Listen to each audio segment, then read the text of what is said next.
Chapter 306. Song Yifan did not live in the center of Kingstown. Instead, he lived in a mid-range neighborhood near the center. It was quiet and peaceful, and the neighborhood was very clean. On the 16th floor, after Su Qianxi entered the door, Song Yifan quickly cleaned up a room for her. It was a simple two-bedroom apartment with a modern style, very Song Yifan style.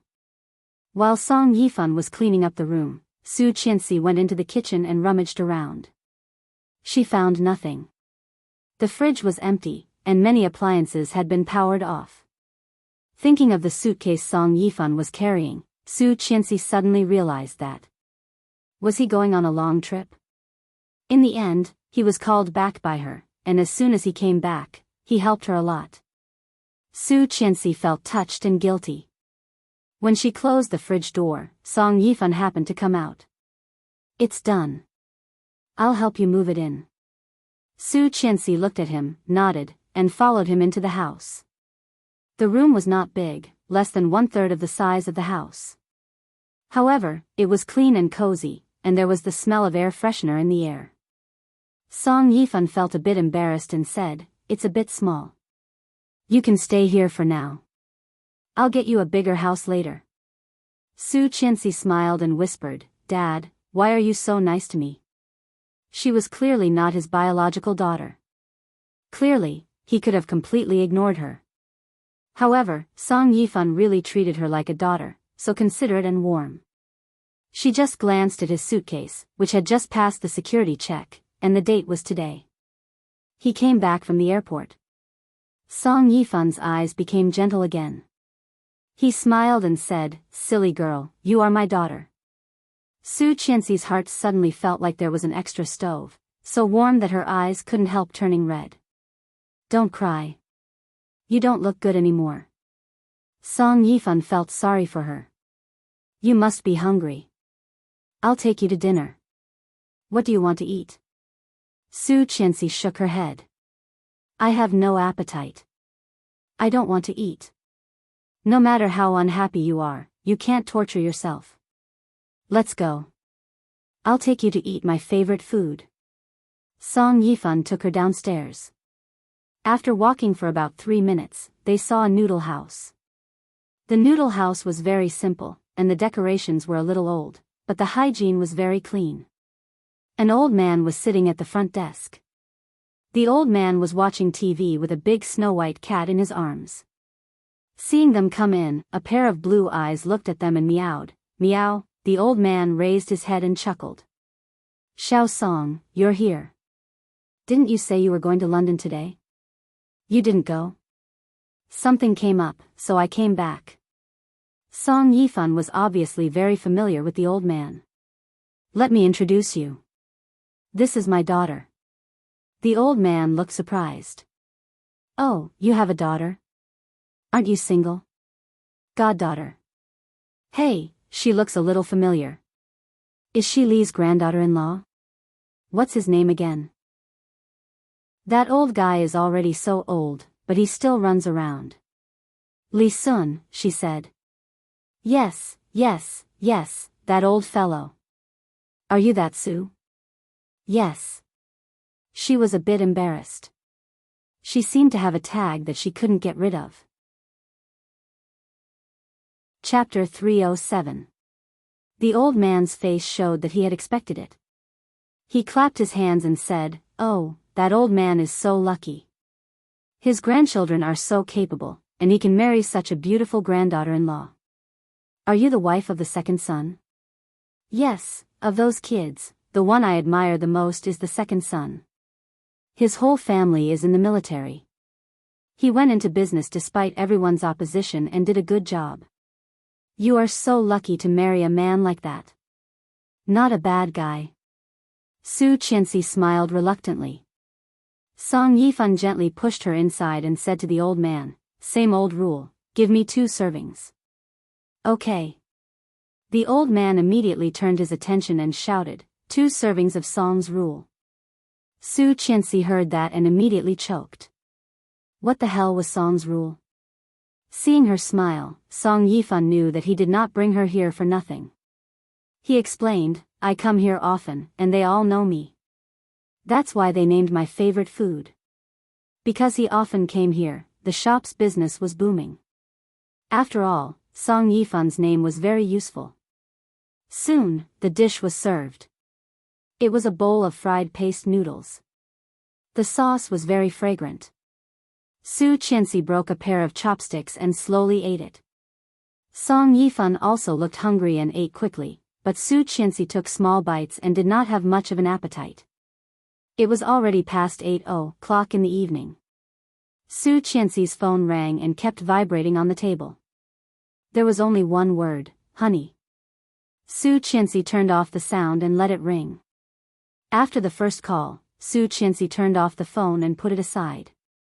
Song Yifan saw it clearly. He seemed to be eating the noodles and asked, Did you have a fight? Su Qianxi did not speak and took a bite of the noodles. Li Xiqing was going crazy. When he got home, he looked everywhere but did not find Su Qianxi. She did not answer his calls and eventually turned off her phone.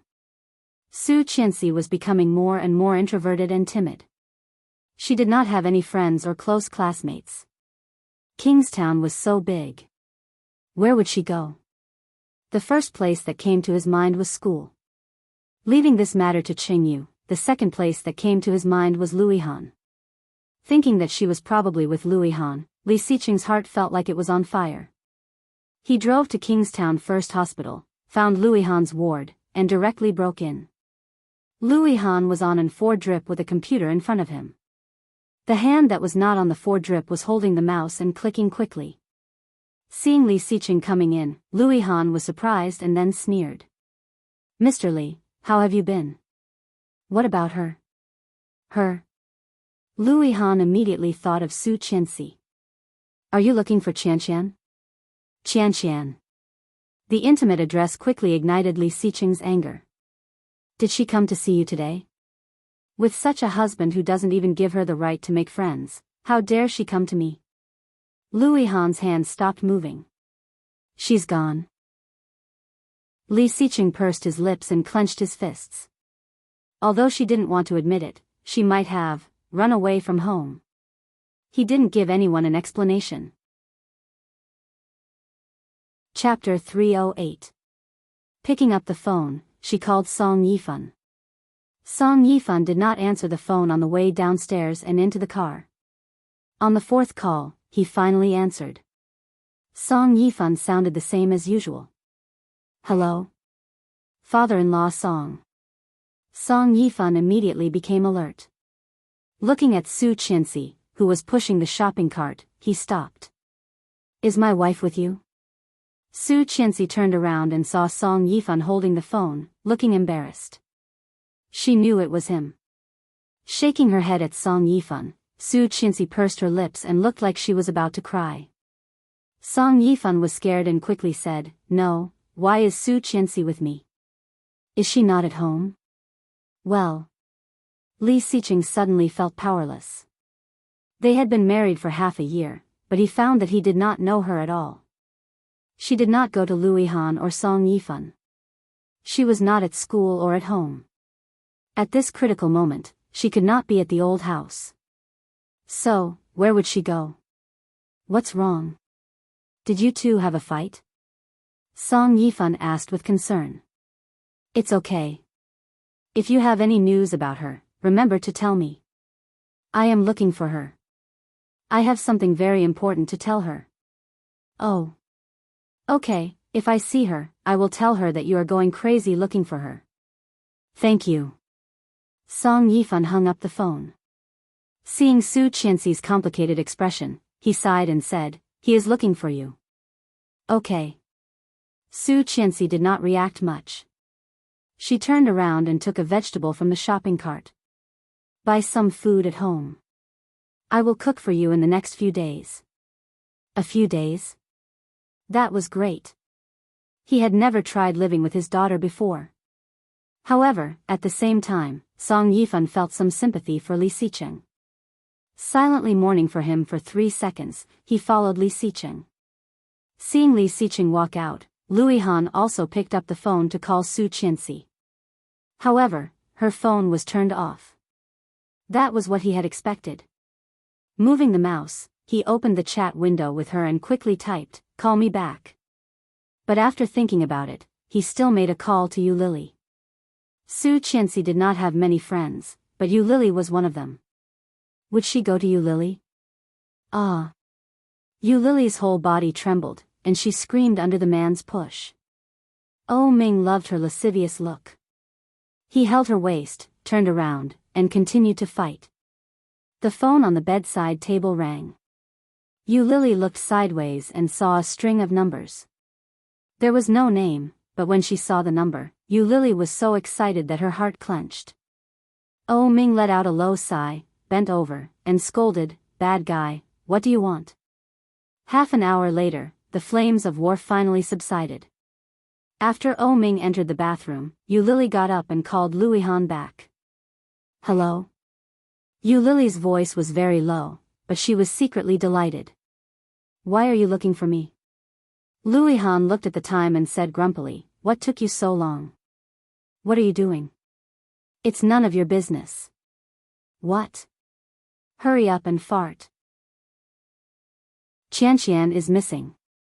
Li Xiqing is looking for her. Did she go to you? Yu Lily felt a dull pain in her heart. I knew it.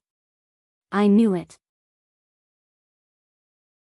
Chapter 309. With a snort, Yu Lily resisted the urge to throw the phone away and said, "It's none of my business that she disappeared. She doesn't have many friends. She only has a good relationship with me and you in Kingstown. If she didn't come to me, she might have gone to you." "No, she didn't come to me." Yu Lily was a little annoyed. "Is there anything else? If not, I'll hang up." "Okay." After hanging up the phone, Yu Lily got up and turned around. Unexpectedly, she found someone standing behind her. Yu Lily was scared and almost fell. After she recovered, she shouted, "Damn, Oh Ming, are you crazy? You scared me to death." Oh Ming raised his eyebrows and pursed his lips. Naked, he walked toward her and asked, "Who were you talking to on the phone just now?" "Friends." "Boyfriend?" Yu Lily gave him a big stare. "It's none of your business. Just mind your own business." She glanced down and found that he still wanted to continue after the shower. She turned her head, rolled up the quilt, and said, "I'm going to take a shower." "Don't rush. Do it again." "No, you said it was only once. The last time." "This time, it's true."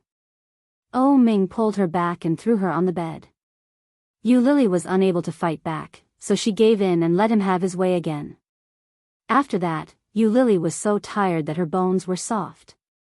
She didn't want to move at all. "Yu Lily." "Yes?" Yu Lily didn't even bother to lift her eyelids. Oh Ming put his big hands around her and said seriously, "Let's get married." Yu Lily was scared and immediately got up from him. She looked at him incredulously. "Are you crazy?" Oh Ming looked at the bruises on her chest. His eyes darkened, and he smiled wickedly. He touched her face with his big hands and said seriously, "I'm not crazy. Marry me, and I will make you the young madam of the O family." Didn't she love money? The O family was rich. But Yu Lily looked like she had seen a ghost. She got up, got out of bed, and said quickly, "I'm going to take a shower." Oh Ming glanced at the water stains on his body and rolled to his feet. He followed closely behind her and walked in. Yu Lily saw him come in and said with disgust, "Get out." "Still want to scram?" Oh Ming deliberately twisted her meaning. "If you're not tired, we can do it in the bathroom. How about trying to develop a new position?" "Go away." Yu Lily threw the shower head at him. "I was afraid that you would F** King come every day, every day." Furthermore, he had taken it several times a day, yet he did not see him nourishing his kidneys. Sooner or later, he would suffer from kidney deficiency and Mediterranean Sea. Oh Ming took the shower head, stretched out his hand, and pressed her against the wall. He poured the water on them and said, "I'm serious." "I'm serious too." Scram. I'm talking about marriage. Yu Lily was suddenly speechless. Looking at his rare seriousness, she sneered, with your identity as Master O, I don't deserve you. I don't need you to be worthy of me. It's fine as long as I like you. Yu Lily thought it was ridiculous, so she pressed closer and asked, do you like me or my body? O Ming pressed his body against hers and laughed evilly. He pushed his thigh between her legs and whispered, I like everything about you. Marry me, and everything I have will be yours. Yu Lily was suddenly entered, and she groaned. Chapter 310. When they all finished showering, it was already more than an hour later. Yu Lily lay there motionlessly, allowing O Ming to help her wash and dress her. Finally, she nestled comfortably on the bed and found a comfortable position to lie down. With his upper body bare, O Ming lit a cigar and sat on the small armchair next to the bed, smoking leisurely. Looking at Yu Lily sleeping soundly, O Ming felt indescribably annoyed. What was wrong with him? Why did this woman not like him at all? Now he was offering such a big price just to keep her by his side. Was this bait not big enough? Although the O family was not famous, they were absolutely rich. Didn't this woman love money? Why was she not willing to marry him? O Ming could not figure it out. The thick smoke blinded his eyes. After a long puff, he put out the cigar. The phone on the bed rang. Yu Lily impatiently pulled the quilt over her head. It was Li Xicheng. Looking at the time, it was past 11 p.m. Why was he calling at this time? O Ming picked up the phone and sat on the sofa with his legs crossed. Hello, Mr. Li, what can I do for you? Are you with your woman? Why are you thinking about my woman in the middle of the night? My wife is missing. It is very likely that she went to see your woman. After all, Kingstown was so big. It was impossible for her to disappear into thin air. He had searched all the hotels, checked all the records of the stations, and even went to the Su family's house, but did not find her. Unfortunately, my woman has been with me the entire day. She hasn't been separated at all. Okay, I see. O Ming heard the disappointment in Li Xicheng's voice and whistled teasingly. Did your wife run away from home because she couldn't stand you? Li Xicheng's face became gloomier. He did not answer and directly hung up. Less than a second after the phone was hung up, a call came in. It was Cheng Yu. Boss, according to your order, we have got the traffic surveillance. Mrs. seems to have left with Mr. Song. Song Yifan? Yes, Li Xicheng suddenly felt like a fool, being fooled by Su Qianxi. He thought that Song Yifan would not lie to him about this. He thought that Song Yifan would at least have some sense as an elder. But it was Li Xicheng's voice. Hearing this, Cheng Yu was stunned. This was the first time she heard Big Boss swear. Although it was rude, but what was with that masculine smell? Ugh, so violent. So sexy. You go back first. I'll call you if there's anything. All right. She had cried all day and was exhausted. She thought that she would fall asleep soon after lying in bed, but there were things in her mind that kept her from falling asleep. The more he lay down, the more awake he became. He got up, opened the door, and walked out. Song Yifan was on the phone and was surprised to see her. She waved her hand to let him continue and walked barefoot to the sofa in the living room. However, before he sat down, the doorbell rang. When her snow-white feet touched the cold ground, she couldn't help but curl up. She walked to the door and tiptoed to look through the peephole. There was no one there. Chapter 311. Seeing him, Su Qianxi's first reaction was to pull her hand back and close the door. Li Xicheng reacted faster and grabbed the door to prevent her from closing it. Su Qianxi pushed the door twice, but it did not budge. Annoyed, she yelled, "Dad, there's a hooligan." Startled, Song Yifan turned around and was surprised to see it was Li Xicheng. However, he did not care and continued to speak fluent English. It seemed that they were talking about something important. Put on your shoes. Li Xiqing said coldly with displeasure, looking at Su Qianxi's feet that were curled up because of the cold floor. Ignoring him, Su Qianxi reached out to push him, but her hand was firmly held by him. Holding her hand, Li Xiqing tried to force his way in. Su Qianxi panicked and yelled, "Dad, help me." Song Yifan was shocked. He quickly said goodbye to his friend on the phone and hung up. Li Xiqing and Su Qianxi were still in a stalemate. Exasperated, Su Qianxi saw Song Yifan and said, "Don't let him in." However, Li Xiqing reacted faster and directly grabbed her waist. As Su Qianxi yelped, he picked her up and closed the door. They successfully broke in. Su Qianxi could not fight back at all. Feeling a bit amused, Song Yifan smiled helplessly. Being picked up, Su Qianxi blushed at her uselessness. Seeing that Song Yifan was smiling, she became angry. "You did nothing to save me." Li Xiqing threw her on the sofa, picked up her feet, and put them in his palm. Looking at Song Yifan, he said, "Father-in-law Song, I'm here to take my wife home." Su Qianxi wanted to take her feet back, but he held them firmly. "Let me go," she said angrily. "Don't move," he said firmly. Li Xiqing's palm was very warm, and the coldness on her feet quickly faded. Su Qianxi looked away from him and yelled at Song Yifan, "You betrayed me." Song Yifan sat down on the sofa not far from them and said innocently, "It's not me. I didn't say anything." Li Xiqing pursed his lips and rubbed her feet with his big hand. He said casually, "I found it myself. Let's go home." Su Qianxi pulled her foot back, stood up from the sofa, and went to her room. Li Xiqing wanted to follow them, but Song Yifan stopped him. "Kid, let's talk." Su Qianxi slammed the door and locked it. She got under the covers and listened to what was going on outside.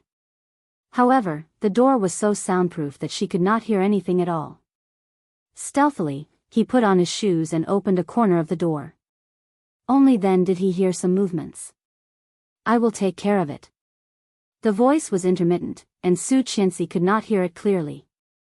Stretching out her head to hear more, she heard footsteps. He quickly retracted his head, closed and locked the door, and crawled into bed. Knock, knock. Someone knocked on the door. Su Qianxi covered her head with the quilt and pretended to be dead. "Su Qianxi," he left. It was Song Yifan's voice. Su Qianxi paused and took off the quilt, feeling a bit sad. She felt wronged and unwilling. What the hell? Wasn't he here to take her home?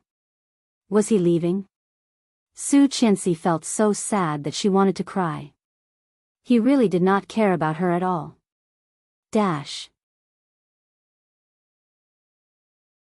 Chapter 312. Holding back the urge to cry, Su Qianxi said, "I see. Dad, you should go to bed too." "I'm going to bed." "Get up and have a glass of milk. I've heated it up." "Drink it before you go to bed," said Song Yifan. Su Qianxi did not want to get up, but she did not want to let him down. She stood up, walked to the door barefoot, and opened it. However, it was not Song Yifan who she saw, but her first reaction was to close the door. However, Li Xiqing moved faster and blocked the door.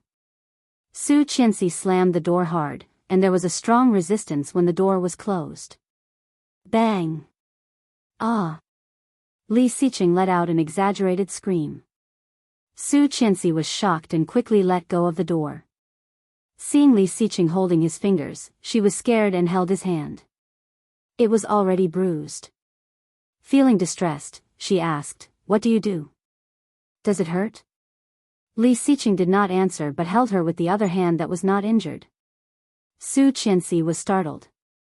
Looking up, she saw a pair of eyes as deep as a lake. Suddenly annoyed, she struggled to push him away. However, how could she resist his strength? No matter how hard she tried, he did not move. Su Qianxi was annoyed. "Let go. My hand hurts."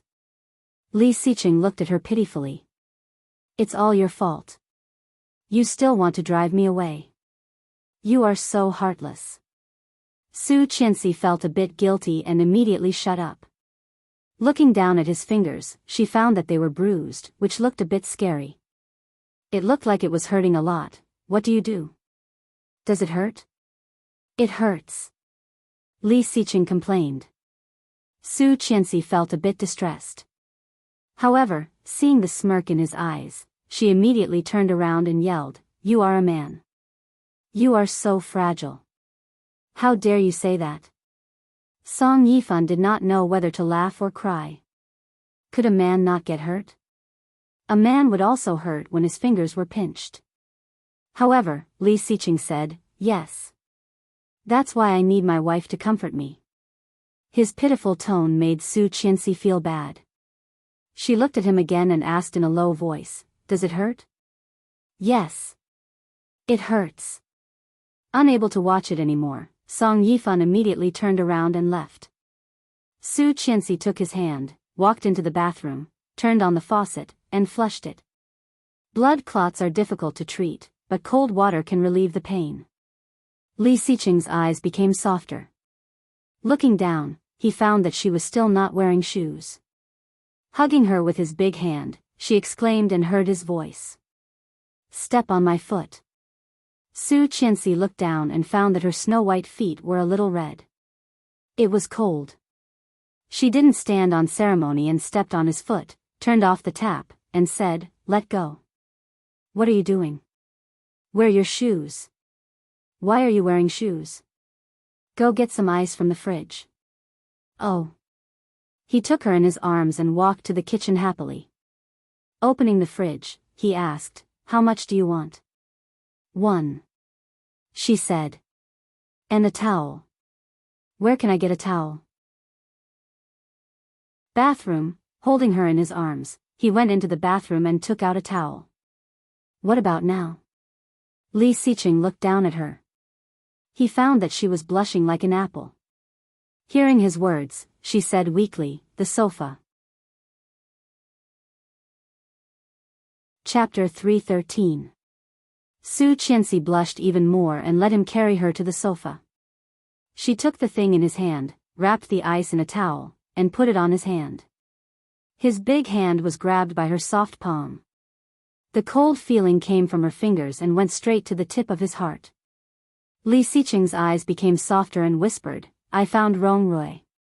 Su Qianxi paused, looked up at him, and was slightly surprised. "Rong Rui?" "Yes, he and Tang Menjing planned to abort the child and then frame you. You'd better not contact Tang Menjing during this time." Su Qianxi was slightly shocked. This was indeed Tang Menjing's style, but how did he know? "You were eavesdropping?" "Eavesdropping?" Li Xiqing did not like the word eavesdropping. He frowned and corrected her, "To be exact, I was eavesdropping. Unfortunately, there was no recording. Otherwise, if he played it to her at this time, he would be completely cleared of suspicion." Su Qianxi blinked and looked puzzled. Li Xiqing explained, "Rong Rui pretended to be a doctor and went to catch up with Tang Menjing when she was in the hospital. Therefore, she was caught red-handed by him." "You arrested Rong Rui?" With Li Xiqing's personality, he would definitely not let it go. Sure enough, Li Xiqing looked at her with admiration and nodded. "Yes, locked in a secret place." "Ah, that's not good. If his family finds out, Rong Rui was from the capital." Although she did not know what he did for a living, when Xingyu gave birth to a child in her previous lifetime, his family sent a dozen people, surrounding an old man, who personally gave Xingyu's daughter a name. That was enough to rival the Li family. "What I want is to let them know." Daring to break into the Li family's territory and hurt his people, Li Xiqing did not intend to let him go from the beginning. The power of the Rong family and the Li family had always been equal. Now it was the Rong family who offended them first. How could they not fight back? Su Qianxi was not particularly smart, and she knew nothing about politics. However, hearing what he said, she was relieved and asked, "Then, what about Tang Menjing?" This name had always been a thorn in Su Qianxi's heart. As time passed, it became deeper and deeper. In the hospital. Li Xiqing still wanted to say something, but his phone suddenly rang. It was Cheng Yu. Boss, Mr. Rong pretended to have a seizure. I called the doctor, but he injured the doctor and took your mother hostage. She picked up the phone and heard Cheng Yu's voice. However, he did not turn on the speaker, so she could not hear what Cheng Yu said. Li Xiqing frowned more and more. In the end, his eyes darkened. My mother? Yes. What is she doing there? She paused and said weakly, I thought you asked her to come. Li Xiqing's eyes darkened, and he said in a low voice, I know. Try to calm him down. I'll be right there. All right. Hanging up the phone, Li Xiqing got off the sofa under Su Qianxi's surprised gaze. Wait a minute, Li Xiqing looked down and rubbed her head. He said gently, I have something to do. You rest here for a while. I will pick you up when I'm done. Oh. Although she did not know what had happened, seeing that Li Xiqing was in a hurry, it must be something serious. However, didn't he say he would take her home? Chapter 314. Su Qianxi was a bit disappointed. Suddenly, her eyes lit up. Can I go with you? However, he swallowed the words back. Yes? Su Qianxi shook her head and said, Go ahead. He was a bit reluctant to take her home. However, thinking that Qin Shuhua might have been kidnapped by Rong Rui, he felt a bit uneasy. He said gently, Go to bed early. It's too late. I'll pick you up tomorrow. It's okay. You go ahead. Su Qianxi stood up and pushed him to the door. Li Xiqing looked down at her feet and complained, Why do you hate wearing shoes so much? In ancient times, you would be called a slut. Then he picked her up. It's getting cold. Remember to wear shoes at all times. Okay. Su Qianxi was put in bed and watched him leave. When the door was closed, Su Qianxi's heart suddenly became empty. She didn't want him to go, even though she had proposed a divorce to him today. But when she saw that he had come to find her, she regretted it. However, at the same time, she was also thankful for his opposition and his determination. That's it. Su Qianxi adjusted her sleeping position and closed her eyes. However, she could not fall asleep no matter how she tossed and turned in bed. Taking a breath, she finally picked up her phone. She browsed Weibo and clicked on Su Qian's posts. 80% of them were poisonous advertisements. After laughing for a while, Su Qianxi clicked on her Weibo and found that her fans had increased a lot. Originally, there were only a few zombie fans, but now there were tens of thousands of them. Seeing more than 80,000 fans, Su Qianxi clicked on the ones related to her, all of which were comments on her album. The Maldives, playing piano under wisteria, wedding photos, banquet photos, and all kinds of small photos of her life. There were thousands of comments at the bottom. A straightforward girl, Su Qianxi, Mr. Li, don't cry. Stand up and masturbate. Trust President Li, Tang and President Li have been childhood sweethearts for so many years. Any man with a little bit of interest would have already slept with her. Why wait until after marriage to cheat on her?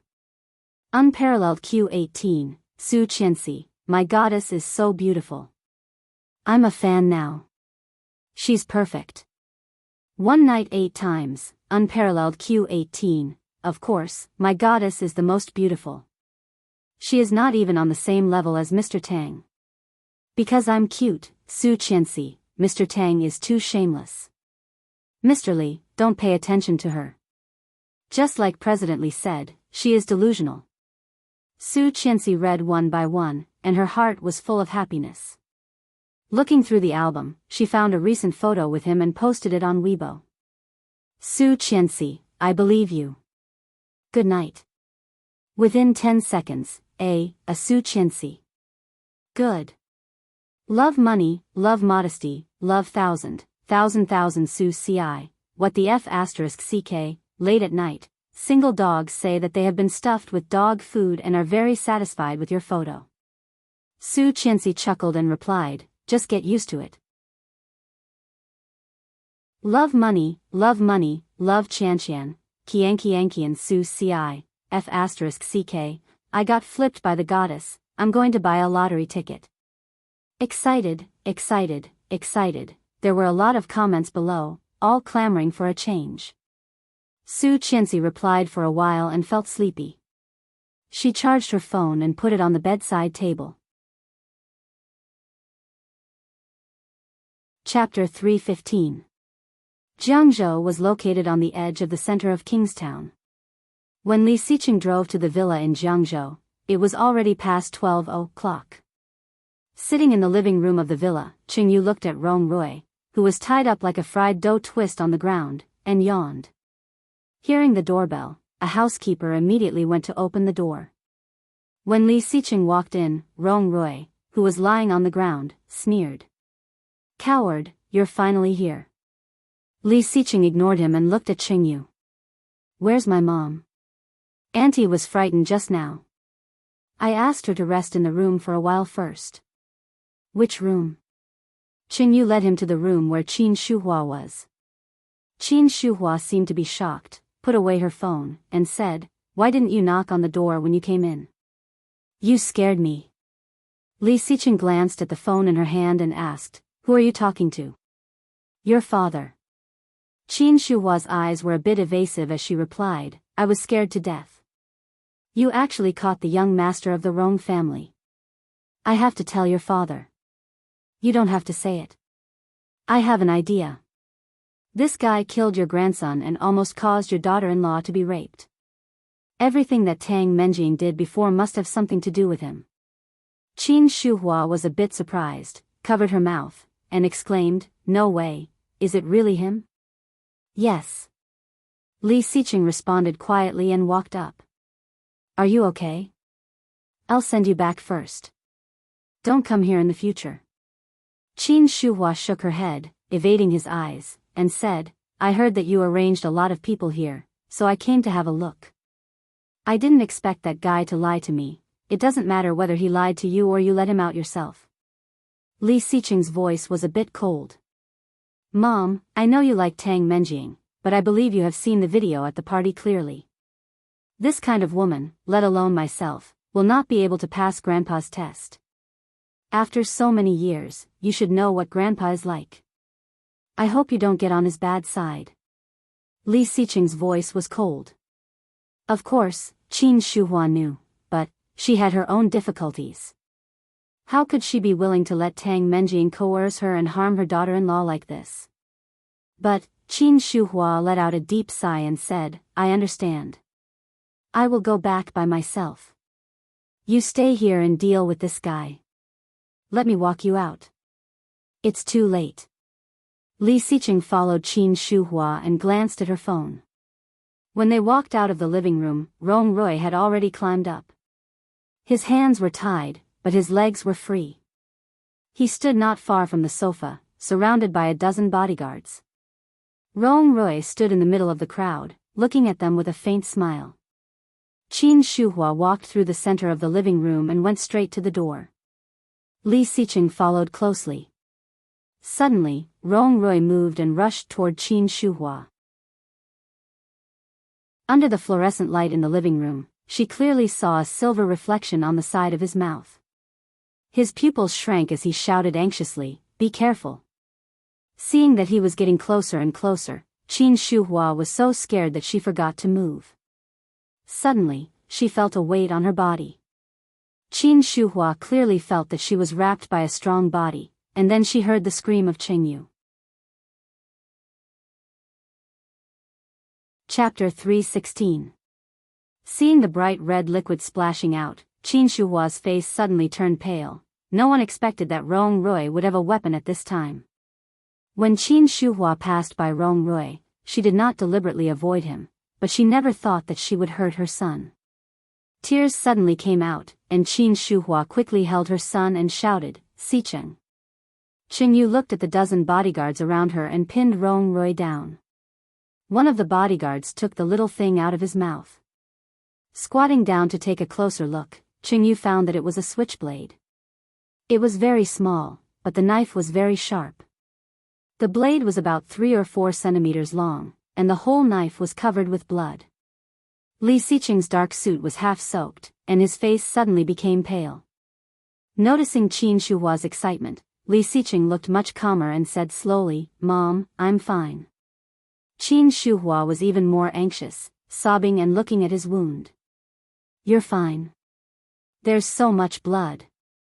Call an ambulance. Call a doctor." Li Xiqing's face became paler and paler, and blood had directly dripped down his sleeve. He gasped in pain, but still said, "It's okay. Don't cry. Qingyu, take my mother back first." "Okay." Qingyu responded. "Hunter, take me to the hospital." Li Xiqing could not hold it anymore, and his hand covering the wound was already wet. Qin Shuhua covered her mouth and sobbed. Looking at Rong Rui, who had been pinned down by the bodyguards, she strode over and slapped him hard in the face. "Bastard, you ungrateful son of AB*TCH. She almost listened to Tang Menjing and let him go. However, she did not expect that this guy would be so cruel. If this knife had been cut somewhere else, he might have lost his life. The more she thought about it, the more scared Qin Shuhua was.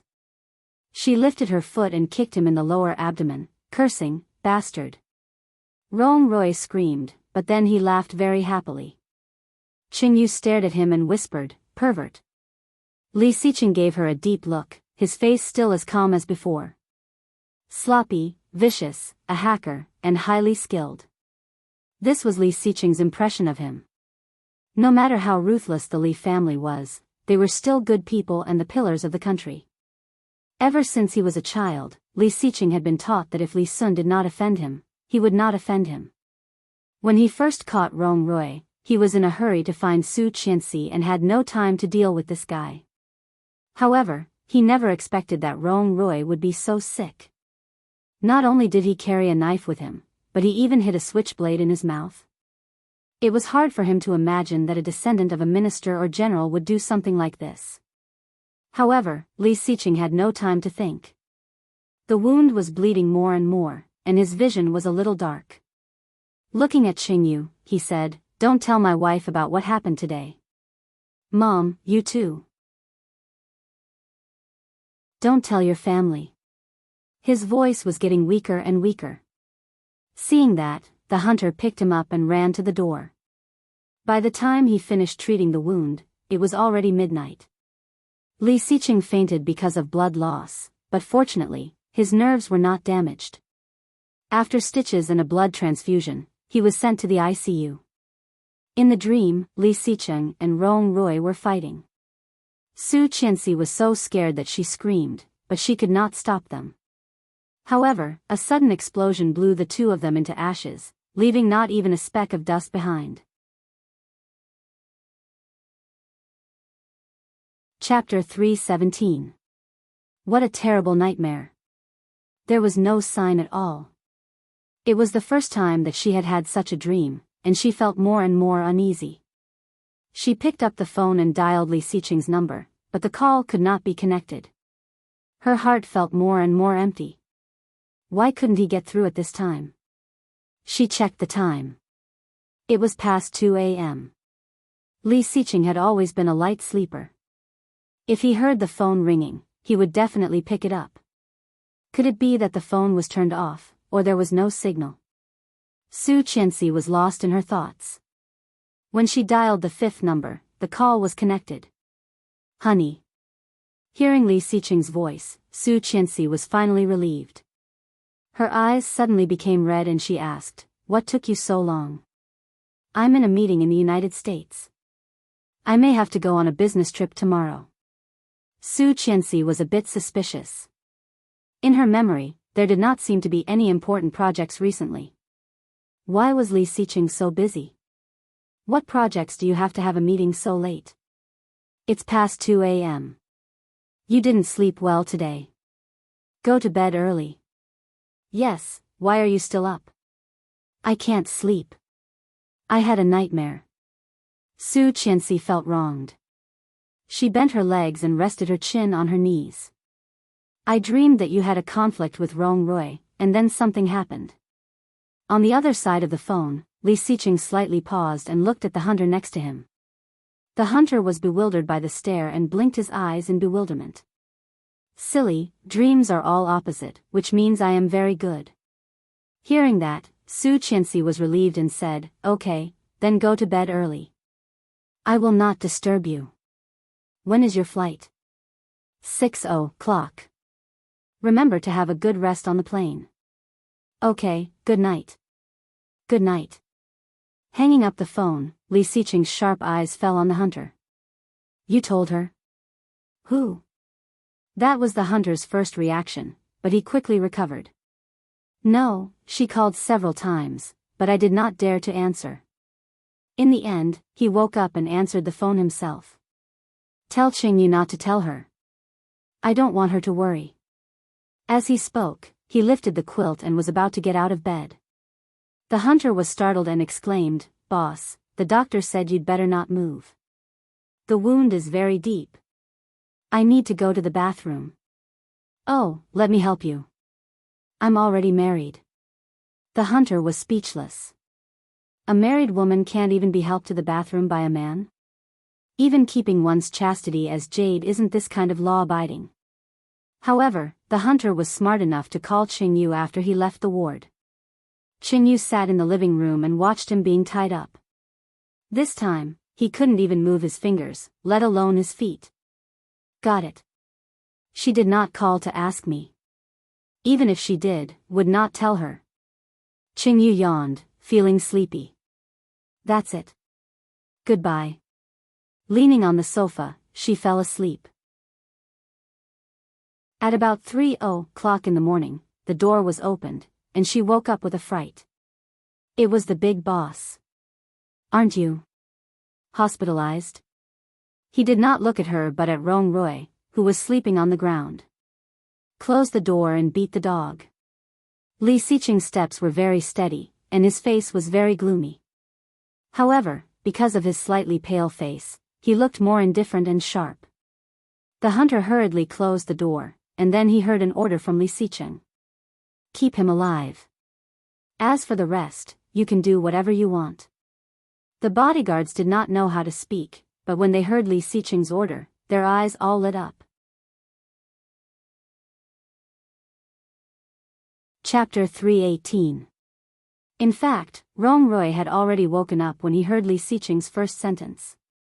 At this moment, hearing such a direct and perverted order, he suddenly opened his eyes and shouted, Li Siqing.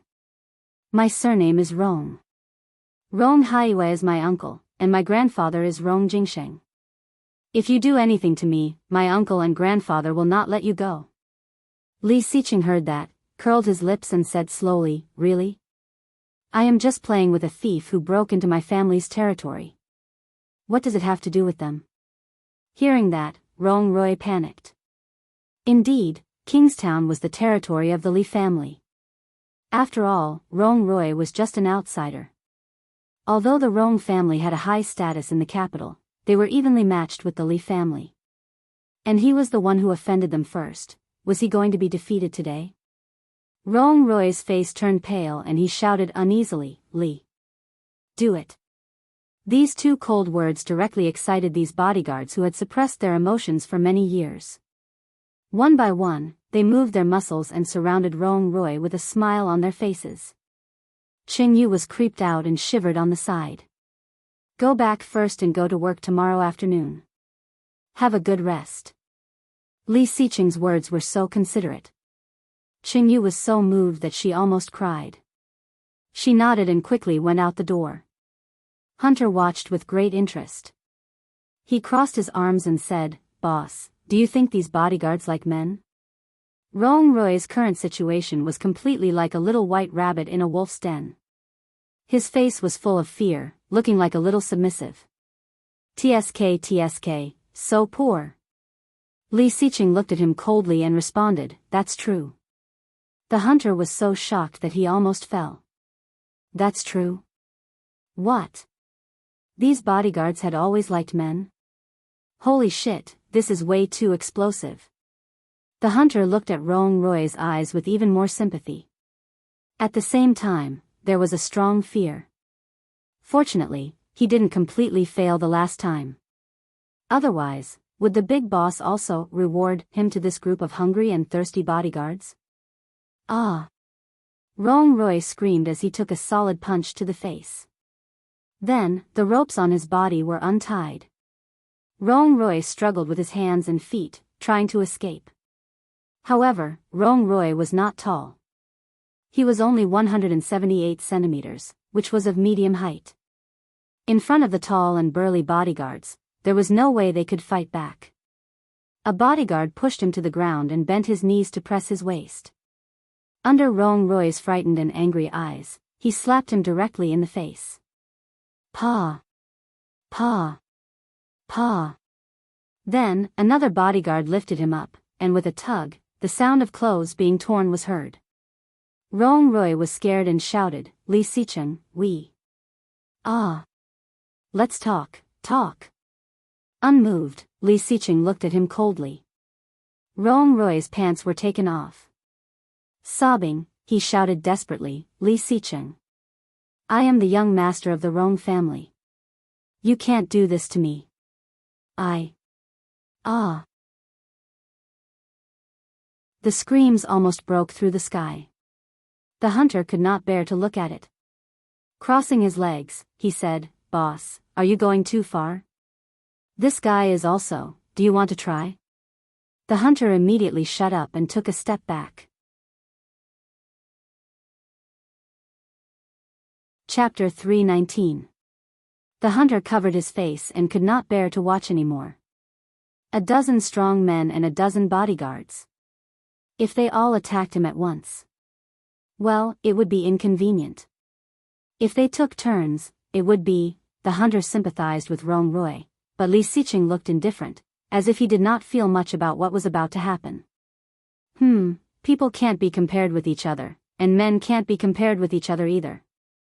The gap between him and the big boss was so huge that the hunter felt ashamed of his inferiority. Being lifted up, Rong Roy screamed, "Li Sicheng, you will regret it. Don't touch me there, pervert. Let go, let go." As soon as Rong Roy shouted, the bodyguard really let go of him. With a bang, Rong Roy fell face first on the ground. His nose hit the ground, and a strong smell of blood came out. Then, a bodyguard sat on him, and Rong Roy clearly felt that the man's body was reacting to him. Rong Roy twisted crazily and yelled, "No, no, Li Sicheng. You are so heartless. You will get what you deserve. Are you cursing me?" Li Sicheng slightly raised an eyebrow and suddenly chuckled. He glanced at Su Qianxi casually and sat on the sofa behind him. The warm yellow light in the living room shone on him, making him look like a god. His facial features were exquisite and his temperament was impeccable. Crossing his legs, he looked at Rong Roy and said slowly, "Do you want me to let you go?" "Yes, of course." No one wanted to be humiliated by a man, especially a dozen at once. If they really did, Rong Roy would not be able to keep his life. "Beg me." Li Sicheng's thin lips parted, and he uttered 2 words. Staring at him, Rong Roy gritted his teeth and did not speak. It depends on whether Mr. Rong is sincere. There was a struggle on Rong Roy's face. Suddenly, the bodyguard sitting on him moved, which scared Rong Roy and he yelled, "I beg you." Li Sicheng raised an eyebrow and looked at him calmly. "I beg you, Li Sicheng, let me go." Rong Roy blushed. He looked at Li Sicheng and said, "Please let me go. I will never mess with you again. I swear in the name of the Rong family. If I break my promise, I will be struck by lightning." There was a trace of satisfaction in Li Sicheng's calm and indifferent eyes, but he still curled his lips and said, "It seems that Mr. Rong does not know what beg means." Rong Roy's expression changed and he gritted his teeth. "Don't go too far." Li Sicheng waved his hand, and the bodyguard behind him moved again. "Wait." Rong Roy threw caution to the wind. His lower body was bare. It was definitely not a good thing to be faced by a man like this. Make him go away first. Li Xiqing waved his hand. The bodyguard got up automatically. Rongrui got up and knelt in front of Li Xiqing. He gritted his teeth and said, although a man has gold under his knees, he only has one life. Li Xiqing, please let me go. That's not what I want. Rongrui became angry and rushed up. However, before he reached Li Xiqing, he was stopped by several bodyguards. Rongrui cursed, Fu *k, Li Xiqing, are you messing with me? Li Xiqing slowly took out his cell phone, waved it in front of him, and then dialed Tang Menjing's number. Chapter 320. Rongrui struggled hard, but the bodyguards behind him were too strong for him to break free. Gritting his teeth, he cursed, Li Xiqing, you're despicable. Tang Menjing's call was quickly connected. Li Xiqing put the call on speaker and waved his hand. The bodyguards covered Rongrui's mouth to prevent him from making a sound. Hello. Tang Menjing sounded a bit surprised. Looking at the time, it was already 3 a.m. Why was Li Xiqing calling her at this hour? Brother Xiqing, is that you? It's me. Leaning back on the sofa, Li Xiqing looked at Rongrui, who was struggling harder and harder, and said slowly, did my mother tell you? Tang Menjing's heart skipped a beat. Did he know something? Feeling a bit scared, Tang Menjing asked cautiously, what did Auntie say to you? I was injured. I was stabbed when I was beating Rongrui. Tang Menjing was startled. She really did not know about this. Her first reaction was to ask, are you okay? Where are you hurt? Is it serious? The series of questions were full of concern. However, her focus was only on Li Xiqing was stabbed, not Rongrui was beaten. Rongrui clearly noticed the difference in treatment and felt uncomfortable. He wanted to warn her not to fall into the trap, but the bodyguards behind him firmly held him down and did not let him move at all. Li Xiqing changed his posture, appreciating Rongrui's state and replied, it's quite serious. My artery was hurt. This was the truth, but it was not Li Xiqing's style to tell the truth. The hunter knew it well and felt sorry for Tang Menjing and Rongrui. Although he did not know what Li Xiqing wanted to do, it was definitely not a good thing. Tang Menjing did not doubt him at all and asked anxiously, then what should we do? Where are you now? 2097 Villa in Jianghu. Okay, I'll call an ambulance for you right away. No need. The wound has been treated. You just need to come, Li Xiqing said. Tang Menjing was dazed. Me? Yes, I want to see you. Tang Menjing's heart suddenly raced as she said incredulously, Brother Xiqing, if it's not convenient, of course. Tang Menjing said hurriedly, but immediately realized that she was being too impatient. Shyly, she whispered, I'll be right there. Brother Xiqing, wait for me. Li Xiqing hung up and looked at Rongrui, who had been quiet. She is coming. What do you think she will choose? The bodyguard loosened Rongrui's mouth, and the latter immediately screamed, what the hell do you want? What did he mean by tricking Tang Menjing into coming here? Showing off Tang Menjing's love for him? Or was Li Xiqing deliberately showing off his charm, telling him that the woman he liked actually loved him? Thinking of Tang Menjing's joyful words, he felt terrible. She had never been like that to him. Li Xiqing curled his lips and said slowly, you will know in a moment. Looking at Li Xiqing's expression, Rongrui suddenly thought of one word, danger. This man was deeper than Rongrui had imagined. He had a bad feeling, but no matter how he guessed, he could not figure out what Li Xiqing wanted to do. Chapter 321. When Tang Menjing arrived, it was already 4 a.m. As soon as she entered, she heard Rongrui screaming. Tang Menjing was shocked and walked in. Rongrui was surrounded by a dozen bodyguards, half kneeling on the ground. He was not wearing anything. Quickly looking away, Tang Menjing looked at Li Xiqing. Seeing the blood on Li Xiqing's hand, she asked nervously, Brother Xiqing, are you okay? Li Xiqing did not answer but said, "Get a glass of water for Miss Tang." The hunter took the order and put a bottle of water in front of Tang Menjing. "This is the only one. Just drink it." Tang Menjing was a bit dissatisfied with the hunter's perfunctory attitude and looked at Li Xiqing, hoping that he would stand up for her. However, Li Xiqing did not seem to see it and said, "He confessed." Hearing that, both Tang Menjing and Rong Rui were dazed. Confessed? What did he confess? Tang Menjing was a bit nervous and looked away. What? What do you mean? Mr. Rong said that the child in your belly is not mine. He changed the DNA himself and hacked the internal records of the genetics department, so the DNA comparison showed that it is related to my father's.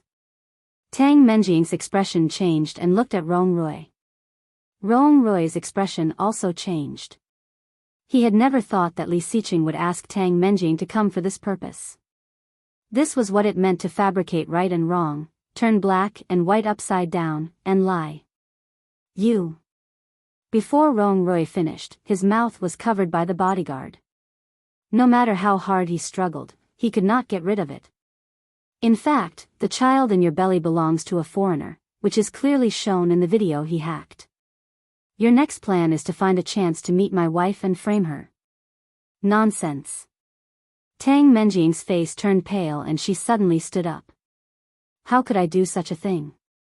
Brother Xiqing, I love you sincerely. This child is really your child.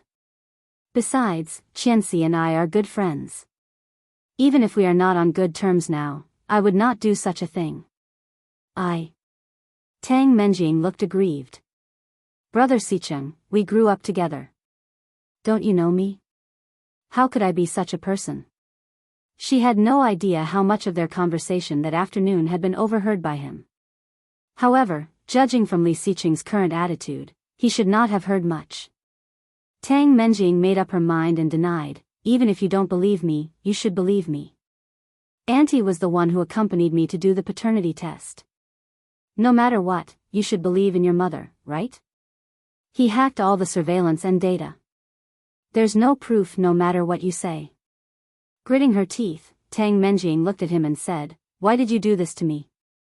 I know how you feel about me, but you can't do this to me. Don't you know how much this kind of thing hurts a woman?" Rong Rui struggled less and less as he stared at her. Rong Rui, I have had enough of you. So, what he did has nothing to do with you? Li Xiqing asked in a soft voice. No. But he said he's with you. Nonsense. Tang Menjing denied and hurriedly said, Brother Xiqing, I am not that kind of person. Fine. Li Xiqing looked at her coldly and whispered, I said, if what he said is true, let him go. If he lied to me, I will reward him to my men and let them enjoy him to their heart's content. In the end, he added, they all like men, and they are very interested in Rong Rui. Tang Menjing's pupils contracted as she looked at the burly bodyguards behind Rong Rui, shocked. With a complicated look, Rong Rui looked at Tang Menjing and begged for help. Menjing, I don't want to die.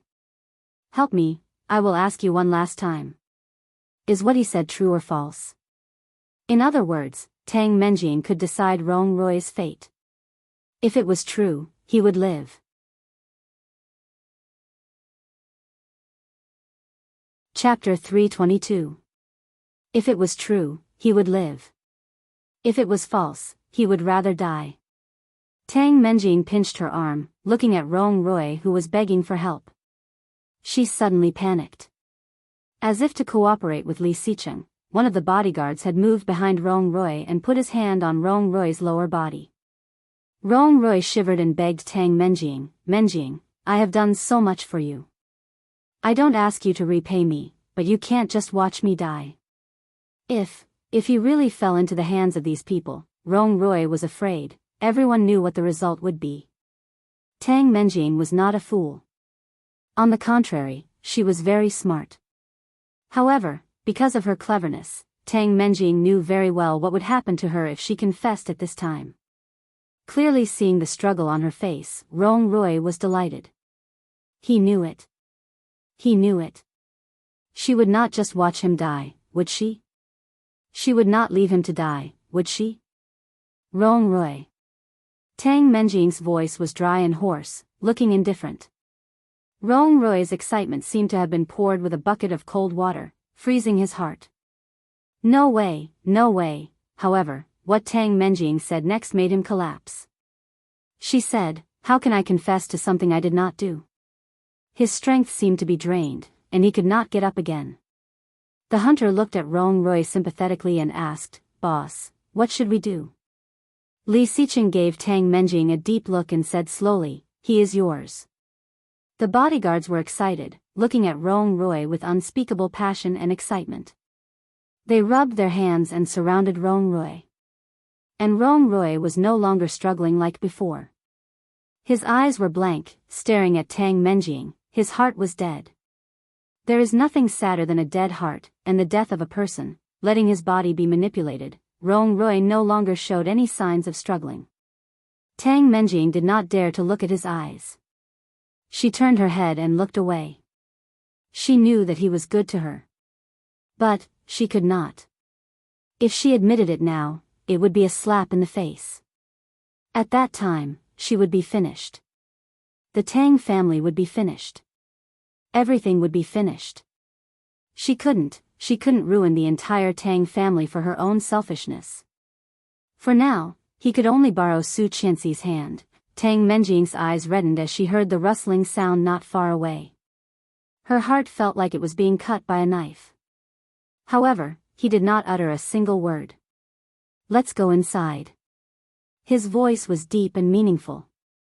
"Don't do it in the living room. There are women there." The bodyguards took the order and dragged Rong Rui into the room. Tang Menjing squeezed her hands and looked at the room. Seeing Rong Rui's desperate eyes, he almost went crazy. His eyes were scarlet, and he roared, "Tang Menjing, ah! Ah!" The door to the room wasn't closed tightly, it was just left ajar. After a while, a suppressed roar came from inside the room.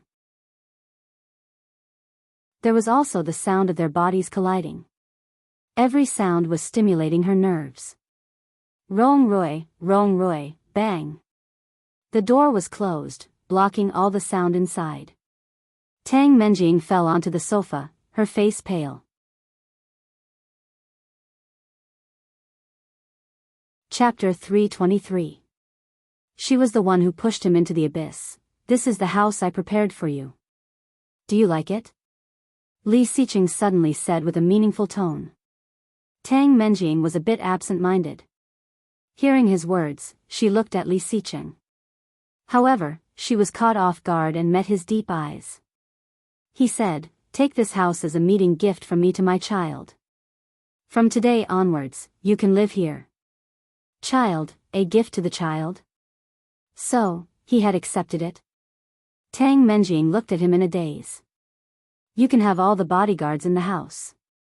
They will be responsible for your safety." Putting one hand in his pocket, Li Xiqing gazed at her.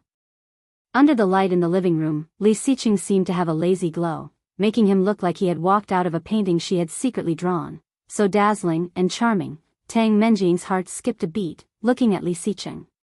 He was looking at her. He was really looking at her. She had waited for a long, long time. Tang Menjing's eyes suddenly became red. Looking at him, she called, "Brother Xiqing." After so many years, Tang Menjing had thought that what she wanted was just a dream. She thought that he was just a dream for her. But this house was a gift for her child. He believed it. He really thought that this was their child. The hunter felt his heart ache as he listened to the story. Was Li Xiqing serious? Although this house was not in the center of the city, it was still very large and would cost at least tens of millions. Was he really going to give it away like this? The hunter was a bit shocked. Seeing Tang Menjing's reaction, he immediately thought of a honey trap. However, what did Li Xiqing want? Get some rest. It's almost dawn, Li Xiqing said thoughtfully. Li Xiqing said thoughtfully, later, a nanny will come over and take care of you from now on. It was the first time that Tang Menjing had seen Li Xiqing so gentle. Bodyguards and housekeepers were all arranged for her, and by Li Xiqing himself? This was something that Tang Menjing could not even imagine in the past. All of a sudden, she felt warm and asked, "Brother Xiqing, why are you so nice to me all of a sudden?" Hearing that, Li Xiqing's eyes darkened as he glanced at her slightly bulging belly. Tang Menjing finally understood that he probably really regarded the child as his own flesh and blood. Secretly delighted, Tang Menjing became more and more excited. In this way, when Su Qianxi framed her to have an abortion, his reaction must be very interesting. At that time, it would be killing two birds with one stone. On the one hand, she could clear her name and the Tang family's name. On the other hand, Su Qianxi could no longer stand by his side. With the help of Qin Shuhua, she could replace Su Qianxi and become the new mistress of the Li family. Tang Menjing was very excited. She seemed to be getting closer and closer to her goal. Bang! A muffled sound suddenly came from Rong Rui's room. Tang Menjing was startled and came back to her senses. The door to the room was opened, and a bodyguard walked out. There was a trace of panic on his face. He did not know how to speak, so he could only gesture with his hands.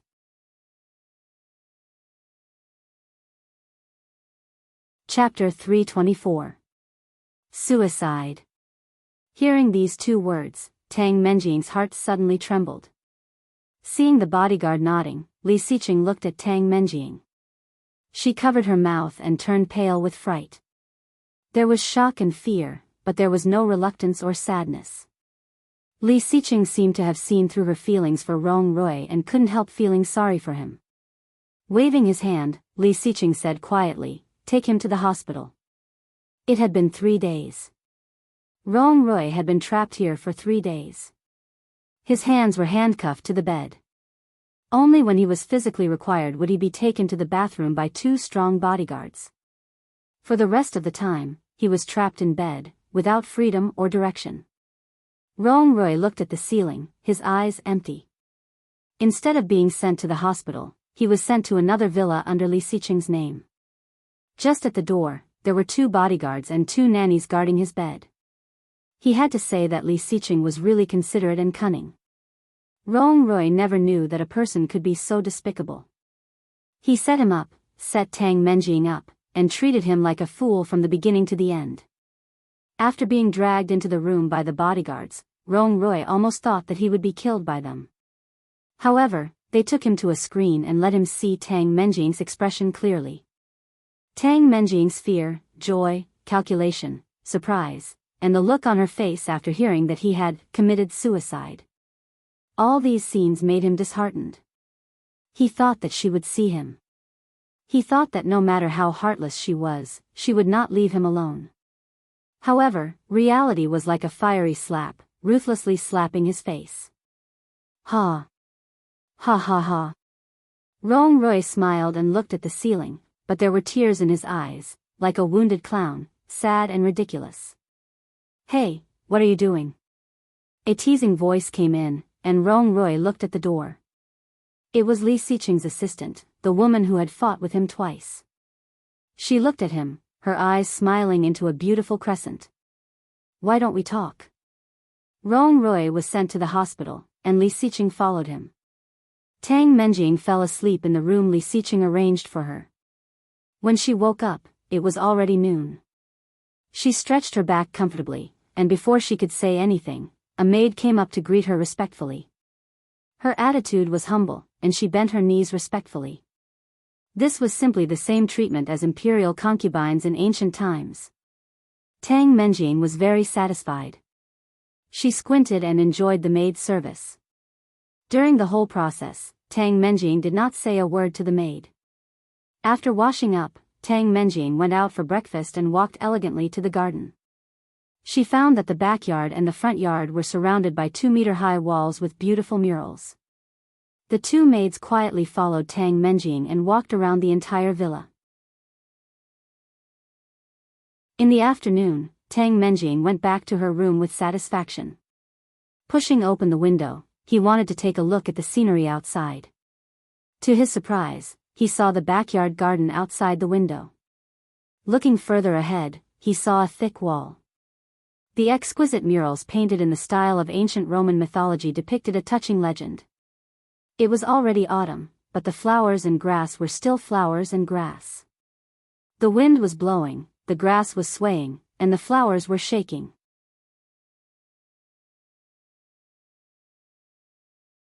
Chapter 325. Leaving the window open, Tang Menjing went to the bed and sat down. She took out her phone and sent the photo she had just taken to Su Qianxi. The first class in the afternoon had just begun. Not long after the professor arrived, Su Qianxi's phone rang. Feeling embarrassed, Su Qianxi quickly turned her phone on silent mode. With a series of vibrations, pictures appeared on the notification bar. The sender was Tang Menjing. Su Qianxi did not even want to open it. When she was about to put the phone in her bag and focus on the class, a few words suddenly popped up on the notification bar. Look, Brother Sicheng gave it to me. Su Qianxi narrowed her eyes and clicked on WeChat. The message was, look, the villa Brother Sicheng gave me. It's so big and comfortable. She looked at the more than 20 pictures one by one. This was the villa in Jianghu, where Grandpa died in her previous lifetime. It was indeed under Li Sicheng's name. After she divorced him, he gave her the villa as part of the alimony payment. However, why would Li Sicheng give it to her? Just when Su Qianxi was lost in thought, her phone vibrated again. Tang Menjing, I have to talk to you now. Brother Sicheng is here to see me? Seeing this sentence, Su Qianxi frowned. Li Sicheng went to see her? At this time? Wasn't he on a business trip? Su Qianxi, smile. About a minute or two later, Tang Menjing replied, but there was no text, just a selfie. In the photo, Tang Menjing looked a bit weak because of her pregnancy, but she had a bright smile on her face. Just behind Tang Menjing, a familiar tall figure was in the photo. His face was cold and indifferent, looking down at the documents in front of him, just like how Li Sicheng usually dealt with business. The angle of the photo was his side profile, which meant that Tang Menjing hid behind him and took the photo. Looking at the display and the background, everything was still Li Sicheng's style, just like when she first moved in her previous lifetime.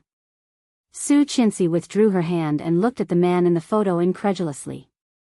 This was Li Sicheng. Wasn't he on a business trip? At this time, shouldn't he still be on the plane? Why was he in Jianghu? Why was he in the villa? And with Tang Menjing? After class, she couldn't wait to call Li Sicheng. The phone was turned off. She called Qingyu, and Qingyu quickly answered, Hi, madam. Su Qianxi was silent for a moment and said, Assistant Qing, let me ask you something. Answer me honestly. This kind of opening usually didn't mean anything good. She perked up. Okay. Where is Mr. Li now? Qingyu had an ominous feeling in her heart. Why did she feel that Lady Boss had already seen through everything? However, after thinking about it, she still said the lines she had prepared. Boss went to the United States for a meeting. I think it will be a while before he comes back. He should be on the plane right now. Really? Qingyu was even more nervous, but as a qualified and ethical assistant, her tone was calm and natural. Really? Oh, thank you.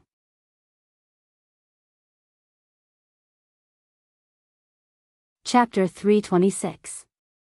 Hanging up the phone, she could no longer sit still. There was only one thought in her mind. He lied to her, he lied to her. Quickly walking out of the school, she felt a bit uneasy and took a taxi to Jiang Zhou's house. Mom, I know. Now Brother Sicheng is here with me. I will take care. Tang Menjing's voice was full of sweetness.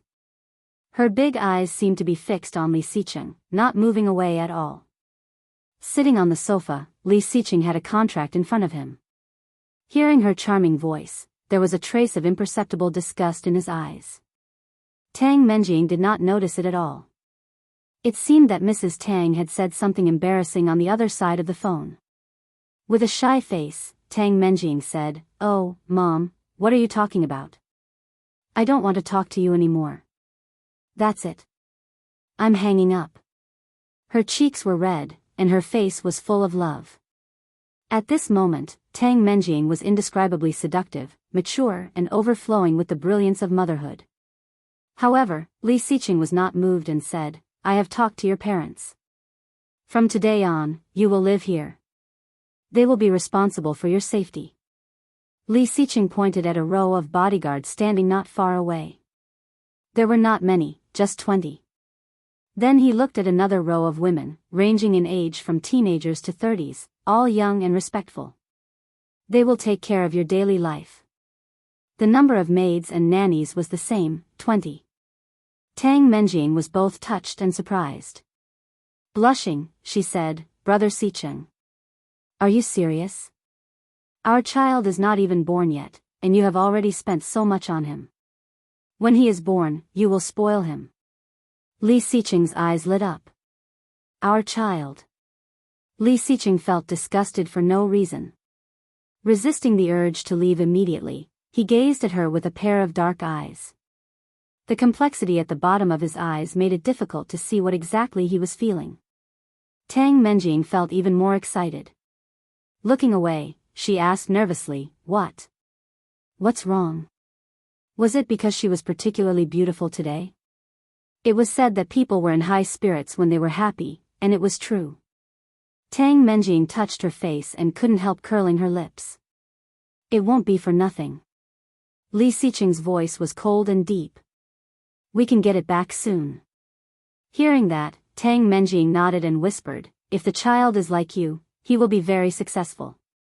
These things are nothing. He will earn them back sooner or later. Li Xiqing glanced at her and did not explain. He stood up and said, I should go to the hospital to change my dressing. You rest well and take care of yourself. Tang Menjing reluctantly reached out and grabbed his sleeve. Will you come tonight? Li Xiqing glanced at the hand, and Tang Menjing felt her hand was scalded and quickly let it go. When I'm done, he said coldly and turned to leave. Tang Menjing was a bit disappointed, but thinking of everything he had left for her, she couldn't help feeling sweet. Just wait and see. The position of Mrs. Li would be hers sooner or later. The taxi stopped near the villa. When she was about to get out, the black European-style door of the villa opened. A black Maybach slowly drove out, and Su Qianxi clearly saw the man sitting in the passenger seat. His temperament was cold and his expression indifferent. She was so familiar with him.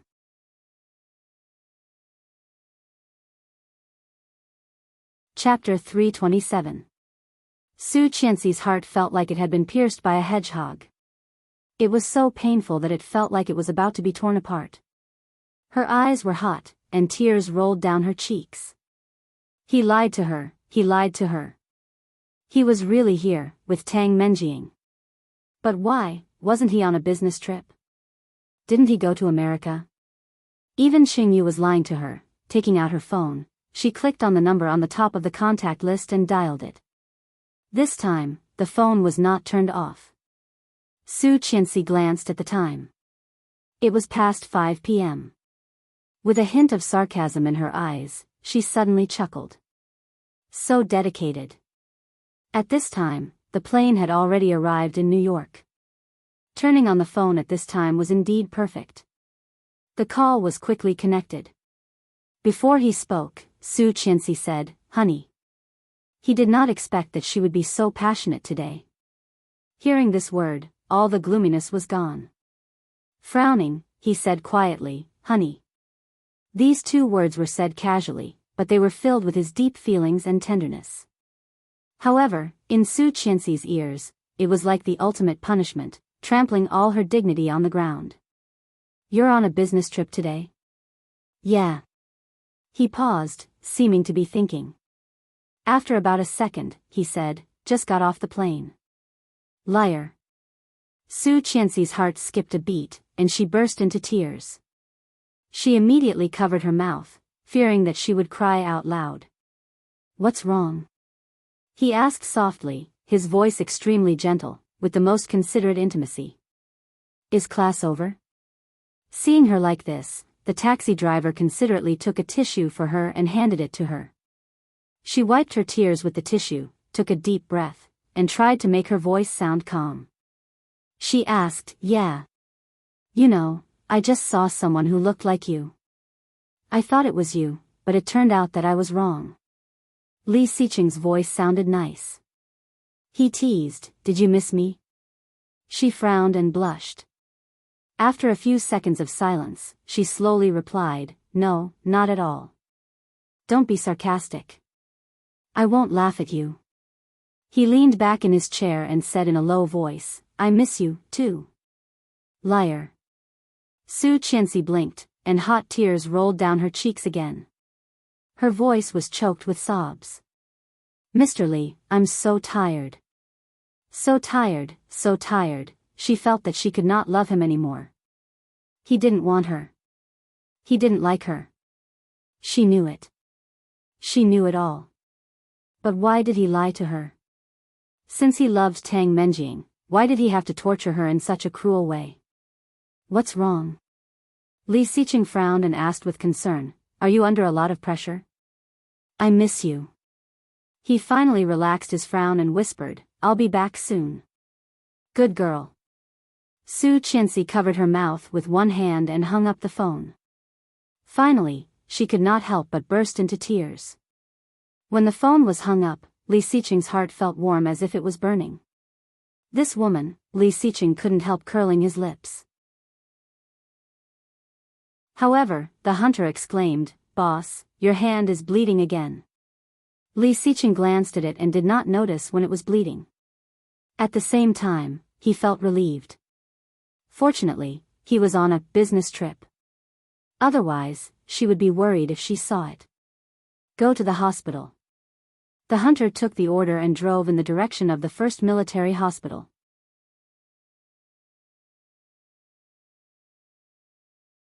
Chapter 328.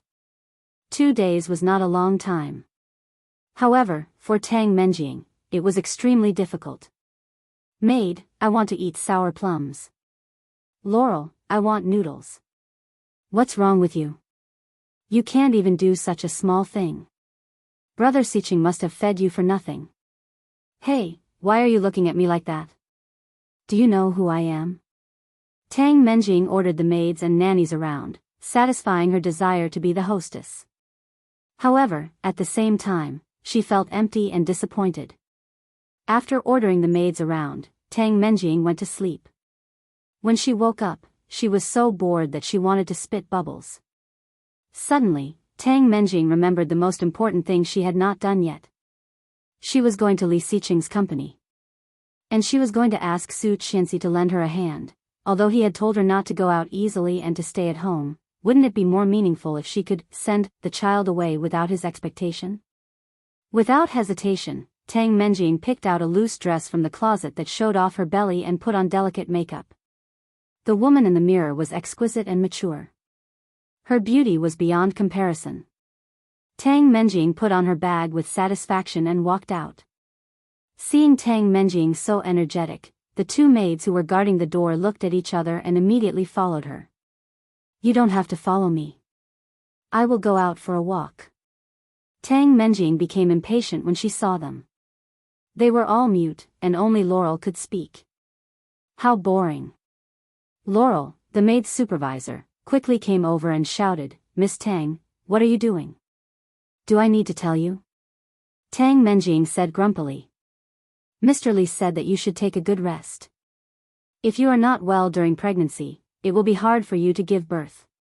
The last sentence was added by Laurel herself. However, Tang Menjing was overjoyed. "Okay, I see. But I have to go out for a while. I will be back soon." "No, Miss Tang, you can't go out." Perhaps they heard Moon Laurel's movements. The two bodyguards standing at the door became even colder. They stood at the door and blocked it. "What do you mean? I can't go out?" "Miss Tang, you can stay at home. This is what Sir wants." Tang Menjing was furious. "How dare you? Why can't I go out? It seems that I can't control you." Then she dialed Li Xiqing's number. However, although the cell phone's signal bar was full, the call couldn't be made. Tang Menjing was shocked. She tried to open the data connection and switch to 3G/4G, but found that she could not even send WeChat messages. Tang Menjing's face changed. She immediately thought of the beautiful murals around the villa and the 2-meter-high wall. The bodyguards heard the commotion and surrounded them. The maids were respectful but not fearful at all. Laurel looked at her with a warning gaze. Tang Menjing's heart skipped a beat, and a crazy idea filled her mind. She was under house arrest. 7 days passed in the blink of an eye. Su Qianxi did not know how she got through the week. Standing by the floor-to-ceiling window on the 16th floor, she watched the cars and people coming and going. As time passed, she did not even know how long she had been standing. Her legs were numb, but she had no intention of sitting down. The phone rang, and she was pulled back to reality. Glancing at the screen, she saw it was Qin Shuhua.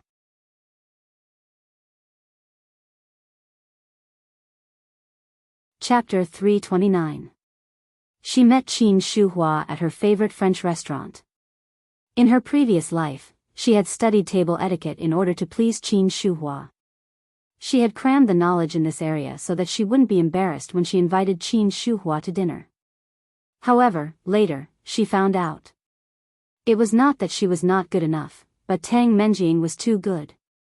She could not compete with her. Qin Shuhua booked a VIP room. When she was taken in by the waiter, Su Qianxi immediately saw her elegant mother-in-law sitting inside. Seeing her come in, Qin Shuhua waved her hand and said, "You can serve the food." "Mom." Su Qianxi sat down and let the waiter prepare the food for her. Qin Shuhua nodded and took a sip of water. She seemed to clear her throat and said, "These days, you did not stay at home?" "Yes." "Why?" Su Qianxi pursed her lips and looked at Qin Shuhua. Qin Shuhua looked happier than usual. Faintly, Su Qianxi saw the calculation in Qin Shuhua's eyes. Her heart sank. Su Qianxi curled her lips and said, "Mom, you wanted to see me today. Did you need something?" The waiter had already served the food. The first dish was a French mussels. "I already know." Qin Shuhua looked at her with a faint smile. "You still want to hide it from me?" "What?" Su Qianxi did not understand. "The contract." Su Qianxi's pupils shrank. Hearing this word, she inexplicably panicked. "Contract? What contract?" Pretending to be calm, Su Qianxi looked at Qin Shuhua with some doubt in her eyes. "Contract?" The waiter quickly brought a Saint Jacques scallop. The exquisite meal was like a beautiful work of art. Then, there was fried fish, crispy onion soup. Su Qianxi suddenly chuckled with sarcasm. This was Tang Menjing's taste.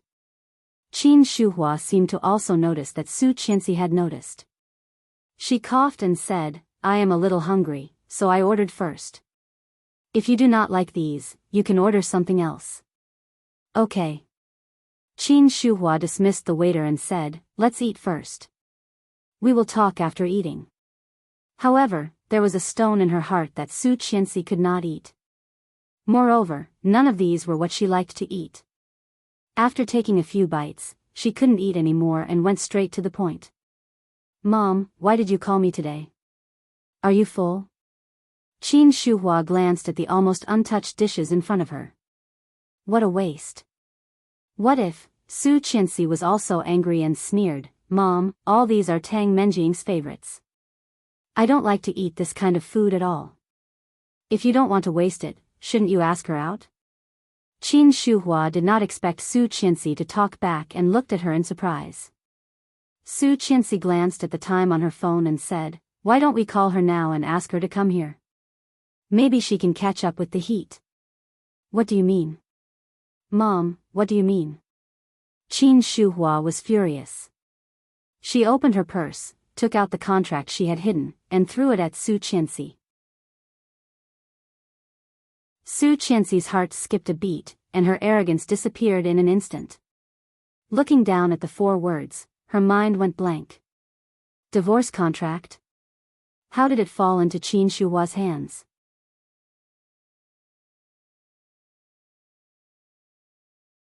Chapter 330. How do you explain this?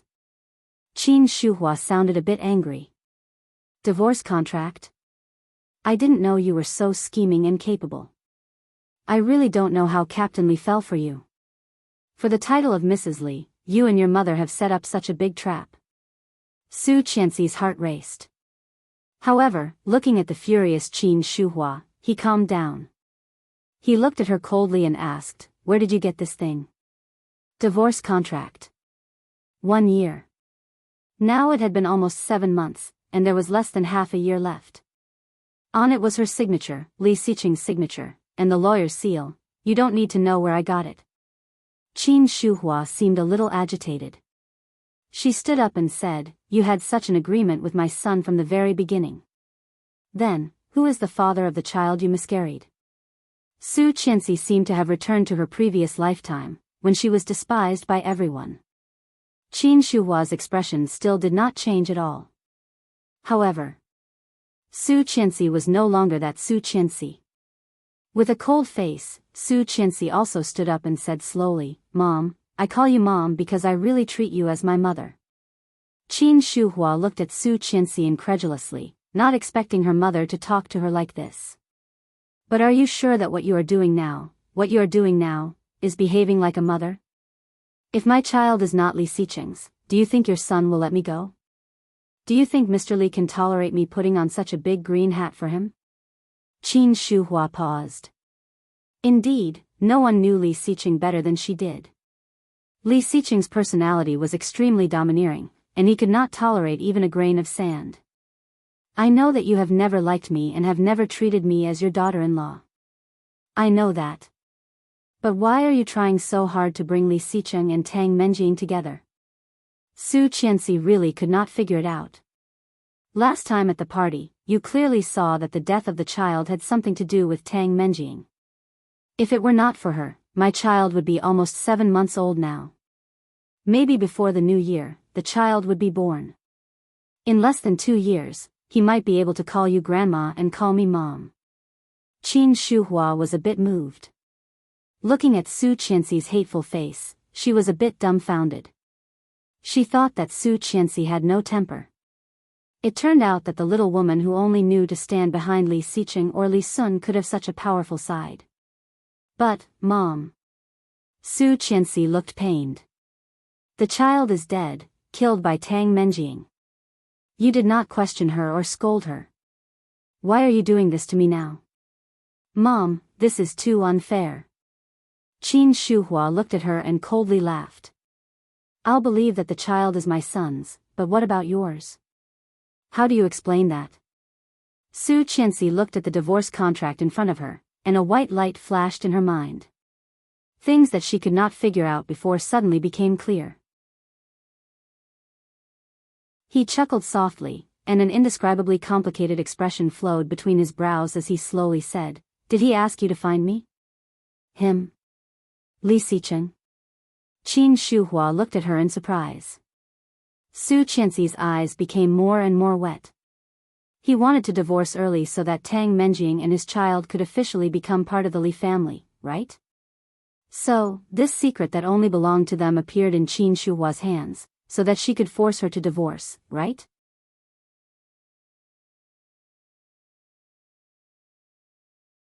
Chapter 331. As long as she did not leave, Tang Menjing would be the mistress. She wanted Tang Menjing's child to be born as an illegitimate child. She wanted her to abdicate and let the mother and son take over? No way. Looking at Qin Shuhua's slightly shocked eyes, Su Qianxi picked up her bag and turned to leave.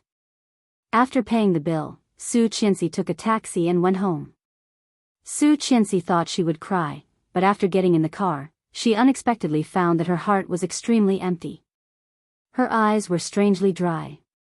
Leaning against the back seat, Su Qianxi only felt that her mood was depressed to the extreme, as if the next second, she could be pulled into a bottomless abyss. Taking a deep breath, she opened the window and saw the bright and luxurious street view going back. The cold wind of October poured in, making Su Qianxi shiver. A place appeared in her mind. Su Qianxi looked away and said, "Master, let's go to Kingstown Tower." Kingstown Tower was located in the center of Kingstown. It was surrounded by many famous office buildings and classic coordinates of Kingstown. After buying a ticket, Su Qianxi went directly to the top floor, walked to the transparent area on the edge, and looked down. Her heart was beating like thunder. However, he soon emptied his mind and looked into the distance. Thousands of lights were bright, and the road was illuminated by warm yellow street lights. Cars were coming and going like running water. Looking down, it was the largest river in Kingstown. On the river, beautiful and luxurious ships were slowly moving, leaving countless beautiful and gorgeous sceneries. Spectacular. After so many years in Kingstown, it was the first time that Su Qianxi saw the city like this. She couldn't help but feel lost, and her thoughts went further and further. The phone in her bag vibrated. Su Qianxi looked down and was shocked by the scenery under her feet. Her first reaction was to take a step back, and then she remembered that she was standing on Kingstown Tower. Feeling the eyes around her, Su Qianxi felt a bit embarrassed. Blushing, she walked to a place with fewer people. Picking up the phone, she saw the call was from Luihan. "Hi, Qianqian." "Hi," turn around and look back. Su Qianxi was dazed and subconsciously turned her head. Luihan held the phone and looked at her with a bright smile. Under the rimless glasses, a pair of peach blossom eyes were filled with tenderness. "Why are you here?" she exclaimed. "Are you following me?" Hearing this, Luihan took a step back and shouted, "Go to hell." "Who's following you?" "Shameless. I'm here to accompany a client." She looked behind him. "Where are your clients?" "Yes, I said I had met a good friend, and she said she was going." "By yourself?" "Yes." "Tisk tsk, just in time. Accompany me to eat." "I haven't eaten yet." "You don't eat with your clients?" "They didn't eat either, but the couple went to get special treatment and ignored me." Sigh. Single dogs have no human rights. Luihan was so angry that he almost wanted to scratch the wall. She laughed and looked reluctant. "Well, I haven't eaten yet anyway. Let's eat together." Luihan looked at her, his smile deepening, and nodded. "Yes, let's go together." After dinner, it was after 9 p.m. Luihan was very good at chatting. In less than 3 hours, Su Qianxi's depressed mood that was about to go crazy was quickly relieved. Luihan started the car and offered to take her home.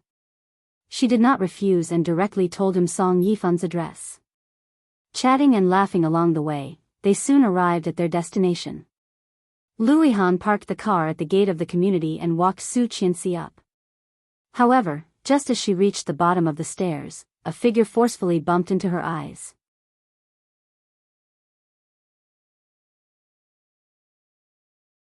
Chapter 332.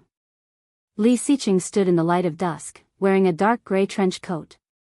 His tall figure cast a long shadow on Su Qianxi. Seeing Su Qianxi walking with Luihan, Li Xiqing's cold and deep eyes became even colder like a cold pond in winter, bottomless. Seeing him, Luihan couldn't help but think of the last time he did not come. Although he was not happy, he was Qianqian's husband, so Luihan could only swallow his unhappiness. Originally, he wanted to go upstairs to have some tea and see what kind of person Qianqian's father was. However, at this moment, seeing Li Xiqing's obviously unfriendly face, Luihan knew that this was not a good place to stay. He laughed and said, "Qianqian, I'll go first." "Well, thank you for today, Ihan." "You're welcome. Bye." Luihan walked down the stairs, shaking his car key and walking toward his red Renault. Li Xiqing did not say a word from the beginning to the end. He slowly took out a pack of cigarettes from his pocket, took one out, and lit it with a lighter. Slowly, he took a puff. As if she did not see him, Su Qianxi took out her card, swiped the access code, and walked in. Li Xiqing followed her, but Su Qianxi walked extremely fast, as if she was avoiding something. After entering the elevator, she directly pressed the close button. A big hand blocked between them, and Li Xiqing squeezed his body in. His cold face seemed to be tighter, and a pair of cold eyes stared at her like a cold eagle, sharp and deep. Su Qianxi did not look at him and pressed the 16th floor, as if she did not see him. Li Xiqing took a step closer, and Su Qianxi was scared and stepped back, hitting the wall of the elevator. With a big hand next to her, Li Xiqing held a cigarette between his long fingers. The smoke slowly rose, and soon, the entire elevator was filled with the smell of smoke. Li Xiqing narrowed his eyes, and Su Qianxi only felt a sense of danger. Avoiding me? Li Xiqing stared at her, his voice low. Su Qianxi's breathing suddenly quickened, but she still turned her head and did not look at him. Ding! When the elevator arrived, she was about to walk around him, but her hand was grabbed. He was so strong that Su Qianxi's arm was caught off guard and hurt. Let me go. Su Qianxi's voice was a bit choked. When she said it, even she was shocked. Looking back, she saw a pair of eyes. She felt that she was about to be drowned, so deep, struggling hard, she got rid of him and ran to the door of her house. However, the more anxious he was, the more he couldn't find the bunch of keys. Her heart was beating faster and faster. She clearly sensed that he was already behind her, but she had not found the key yet. The faint white smoke blew past her ear, carrying the smell of tobacco, tickling her face. Su Qianxi's heart skipped a beat. Inexplicably, she no longer had the strength to squat down. Her vision blurred. Gritting her teeth, Su Qianxi poured out everything in the small bag. Her cell phone, keycard, cosmetics, wallet, and finally, a bunch of keys fell out with a jingle.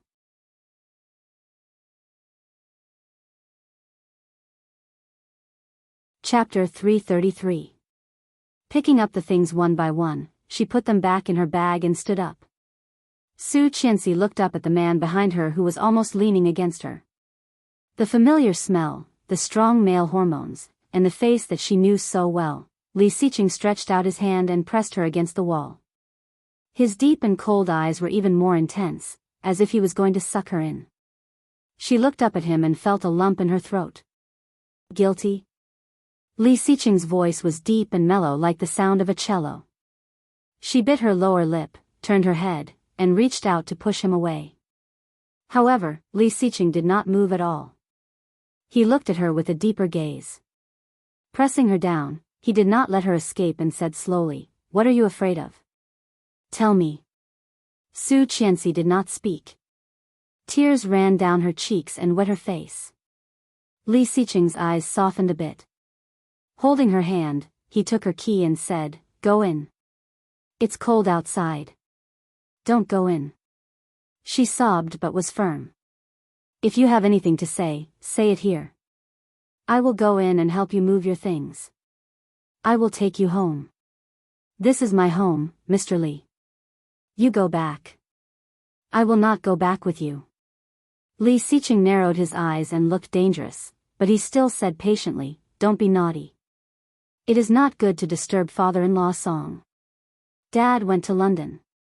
Then, I will stay here with you today." Su Qianxi resisted and pushed him, shaking her head hard. "No." Li Xiqing put an arm around her waist, looked at her and asked, "What's wrong with you? Are you afraid that I will scold you? Or that I will hurt Luihan?" Shaking her head again and again, Su Qianxi was choked and could not speak. "I do not object to you making friends. Just keep your distance." Li Xiqing was already very close to her. "Luihan is your good friend. I was too impulsive last time. I found out later, and I am also very grateful to him. When there is a chance, can you take me to him to apologize and thank him in person?" Although he still did not like to see them together. However, he was the one who saved Su Qianxi. Apologizing and thanking him was something he should do. Putting his face close to hers, Li Xiqing's eyes were full of tenderness. He whispered, "You know, I miss you so much. The faint smell of tobacco filled the tip of her nose. Hearing this, Su Qianxi's heart was even more painful, trembling and cramping. He said he missed her. He said he missed her. However, he had been on a business trip with Tang Menjing for a whole week. Now that he had returned from his business trip, he came to miss her. Or Tang Menjing's health was not good for him to travel, so he came to miss her? She couldn't help but burst into tears. Pushing him away, her hand reached out and landed on his face. Pa! Dazed, Li Xiqing looked at her. When she was about to slap him for the second time, Li Xiqing's eyes darkened. He grabbed her hand and growled, "Are you crazy?" Li Xiqing had never been treated like this before. Ever since he was young, his life had been smooth sailing. He had only been beaten by this woman when he was 26 years old, and she had even beaten him twice. Su Qianxi's body trembled, and her back was against the wall. Looking at him, she burst into tears. Why did you do this to me?" Li Xiqing felt even more puzzled. Looking at her, he said angrily, "Su Qianxi." He was the one who was slapped, and he had not cried yet. Why was she crying? However, he saw Su Qianxi's hand was going to take off her coat. She was only wearing a tank top. Taking it off, her white and delicate skin was exposed, which deeply stimulated Li Xiqing's vision. Then, she lifted the tank top. Startled, Li Xiqing went up and pressed her hand down, growling, "Are you crazy? This is still the door."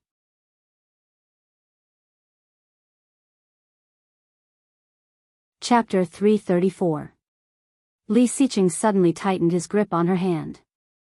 Gazing at her with a pair of cold eyes, he said in a cold voice, "What do you mean?" Su Qianxi's hand was pried open, and her chin was pinched by him. Looking up, she saw his cold eyes. It was as if a violent storm was about to engulf her. Su Qianxi's heart trembled. Looking at him, she reached out and continued to lift her shirt. He pulled her hand up and pressed her down. Gritting his teeth, he looked at her and almost roared, "What do you mean by this? Did she think that he came here just to have sex with her?" Su Qianxi's back was pressed against the cold wall, her body shivering. In the face of the storm that almost tore her apart, she forced a sneer and endured the heartache. With a look of disdain, she said word by word, "What are you pretending for? The people outside can't satisfy you, so you came to me, didn't you?" The people outside? Li Xiqing's heart felt like it had been bitten by a mad dog, and a piece of it was gone in an instant. Dripping with blood, it was riddled with holes. The hand pinching her chin tightened, and his fist hit the wall behind her ear. Bang! With a muffled sound, Su Qianxi was scared. Her legs became weak, and she almost fell. However, the breath hanging in her heart did not allow her to fall. Biting her lower lip, she looked at him stubbornly, her body shivering slightly. Li Xiqing looked at her, sneered, and bent down to pick up the coat that Su Qianxi had just thrown away. Su Qianxi's eyelashes trembled, and her tears fell on his head, sinking into his hair. Li Xiqing paused and quickly picked up the coat. Seeing her trembling in fear, as if she was a hedgehog facing a formidable enemy, his heart skipped a beat. Throwing the coat at her face, Li Xiqing said in a low voice with suppressed anger, "I really want to strangle you." His voice was so vicious that Su Qianxi was scared and shrank back. Seeing this, Li Xiqing suddenly chuckled. "I must be crazy to let you do this to me." His deep and mellow voice echoed in the corridor. The sound of leather shoes faded away, and Su Qianxi could only see darkness. It was only when he heard the elevator ring that he pulled his jacket off his face. He stared at the empty corridor in a daze. After a long while, she picked up the key and walked in. She threw herself on the bed and stared at the ceiling, her mind blank. My head hurt so much. Not knowing how long she had been lying there, she took her phone out of her bag, found Li Xiqing's number, and sent several text messages. "Mr. Li, I know everything about your business trip. Mr. Li, your mother looked for me today. She used our contract to force me to divorce you. I refused and told her a lot. I never knew I could be so eloquent. Mr. Li, I will not divorce you. There are still more than 5 months left in the divorce contract. I will release you after your sentence is completed. Li Xicheng, I love you. She felt like she had seen a ghost. Why? Li Xicheng, who was usually calm and composed, was seriously injured and went to the bar. Not only did he drink, but he also fought.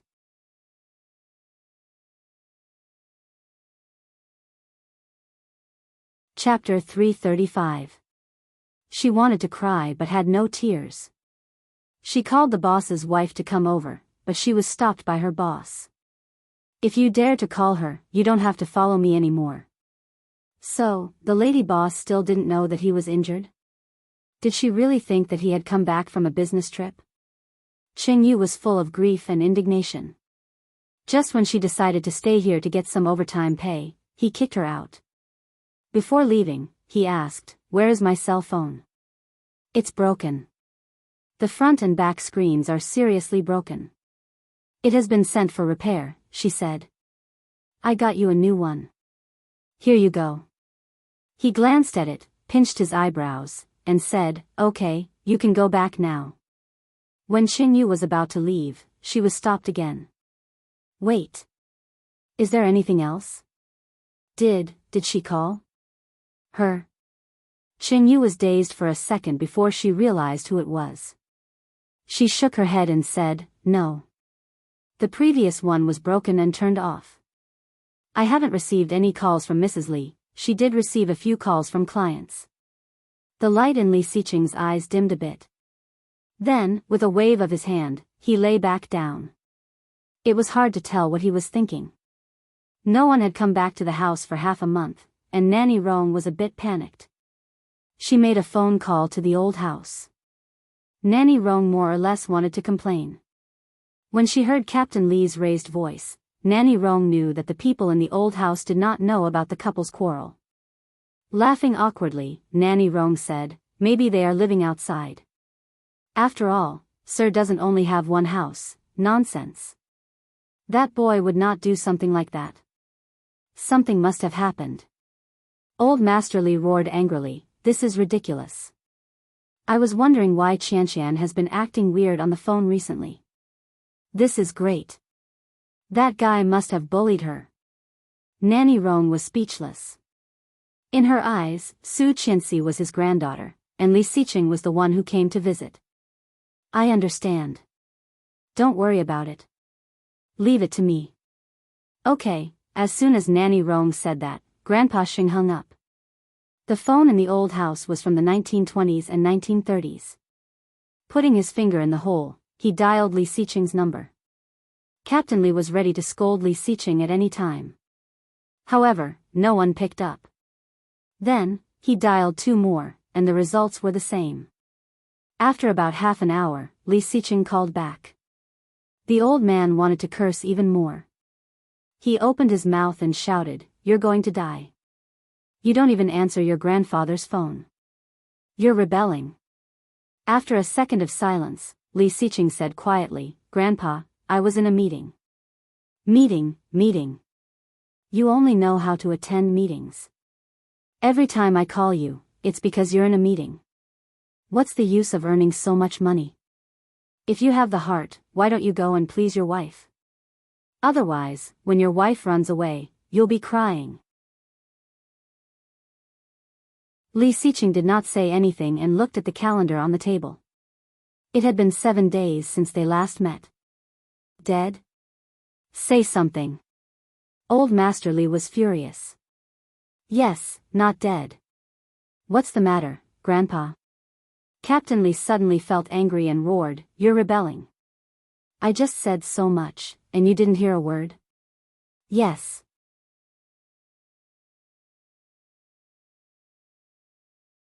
Chapter 336. When Li Xicheng heard the roar, he frowned and said softly, "She will not go back with me." "Well, I don't care. If I don't see you two come back today, I will definitely have a heart attack, and then I will be pissed to death by you. Grandpa, since you know I am your grandpa, behave yourself. It must be your fault again." Our Qianqian is such a good girl. Say, why are you angry with her every day? Everything is fine. Why can't a husband and wife talk things out? Why do you have to do these things all day? Are you trying to piss me off? Grandpa, shut up. I don't want to listen. I will give you an hour to bring your wife back for dinner. If I don't see you later, then I won't eat. I will starve to death. Lu Sa, who was listening on the side, couldn't help laughing secretly. Captain Li was so old. How could he still be so childish? How could he play the game of hunger strike?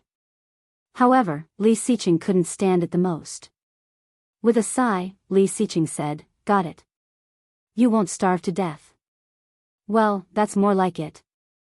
Captain Li hung up the phone with satisfaction and sat back on the sofa with his cane. However, the more he thought about it, the more uncomfortable he felt. Suddenly, he said, "Oh no, how long did Xiao Rong say they haven't been home?" Lu Sa thought for a moment and said, "More than half a month." Li Siqing hung up the phone and let out a long sigh. After telling Qing Yu to do the next thing, the rest became irrelevant. However, Li Siqing was still slowly reading the documents in his seat. Qing Yu went out and came back. Seeing that Li Siqing was still there, she was a little surprised and asked, "Boss, aren't you going back to the old house?" "Well." Li Siqing responded, looked up and said, "Ask Yang to call and ask when her class is over." "Okay. Don't say I asked." Qing Yu was speechless. Come on, Qing Yu was very busy. Why couldn't she let others do this kind of small thing? But he was the boss, so Qing Yu could not refuse. 2 minutes later, she quickly replied, "There is one elective class left. Get ready for class." "Okay," Li Siqing responded and leaned back in his chair. "Then, should we let little Yang pick them up?"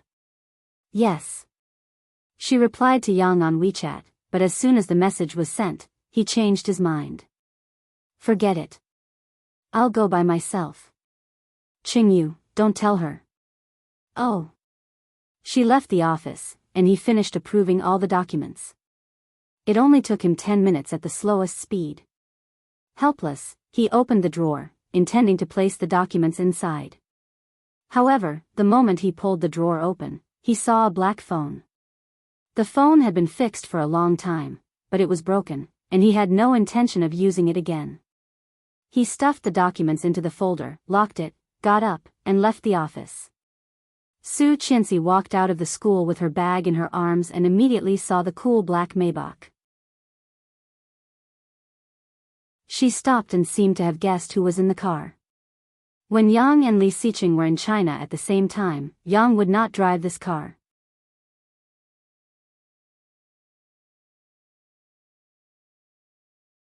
Chapter 337. As she approached, the window of the Maybach was rolled down. Li Siqing's cold and determined face was revealed. The familiar curve, the familiar profile, the familiar edge, Su Qianxi's eyes were involuntarily attracted to him. Li Siqing turned his head. His eyes were cold and deep, but when looked closely, they were unfathomable. Deliberately looking away, Su Qianxi held her backpack and was about to walk around him. The car started moving and blocked her way in an instant. "Get in the car." It was an order that could not be denied. His voice was deep and familiar. Su Qianxi's heart skipped a beat. Looking at her, he said slowly, "Grandpa wants you to go back to the old house." "Grandpa?" Su Qianxi pursed her lips, opened the door of the passenger seat, and sat in. "Let's go." Li Siqing looked at her with a deeper gaze. Su Qianxi clearly felt his gaze, so deep and intense. Feeling a bit nervous, she still pretended to be calm, but her hand holding her backpack tightened. Suddenly, Li Siqing moved. He leaned over, and the distance between the two was shortened. Su Qianxi was startled and shrank back. Turning her head, she saw a pair of cold eyes. Subconsciously, she held her breath and looked at him. Li Siqing looked down and glanced at her, finding that she was slightly trembling, looking at him as if she was facing a formidable enemy. In an instant, Li Siqing clearly felt that his heart, which he thought had become numb from all the work, was being whipped again, burning with pain. Was it that scary? He could not understand what kind of existence he was in her eyes. Su Qianxi clearly noticed that his eyes were slightly dim. Her heart fluttered, and there was a flash of surprise in her eyes. However, before she could figure it out, he had already walked away. At the same time, holding the seat belt in his hand, he pressed the button on the lower left corner. He silently started the car and drove steadily in the direction of the old house. No one spoke on the way. No one spoke first, and the atmosphere was so quiet that it was awkward. When they arrived at the old house, it was almost 6 p.m. It was dinner time. Lu Sa put the dishes on the table. Seeing Li Xiqing coming in, she was a bit surprised and said, "Captain, the young master is back." Captain Li came out with a cane. When he saw Li Xiqing, he was about to lose his temper. However, when he saw Su Qianxi behind him, he immediately calmed down. He snorted and walked towards them. Su Qianxi hurried to hold Grandpa and called, "Grandpa, are you looking for me?" "Humph, I'm not looking for you, I'm looking for you." The old man was very unhappy. "Let's eat first." "Yes." Qin Shuhua walked out from inside. When she saw the two of them, there was a meaningful look on her face. It was rare for Li Xiao to be at home. Seeing his second son and daughter-in-law come back, he was in a good mood. He pushed his wife and said, "Let's eat." The family sat at the table, and Captain Li naturally sat at the head of the table. He took the bowl handed over by Lu Sa, looked at Li Xiqing, and said, "Where did you say you were going to hold the wedding last time?" Wedding, what a distant word. When Su Qianxi heard this, she paused eating and looked at Li Xiqing. Li Xiqing looked indifferent, glanced at Su Qianxi, and said slowly, "I forgot."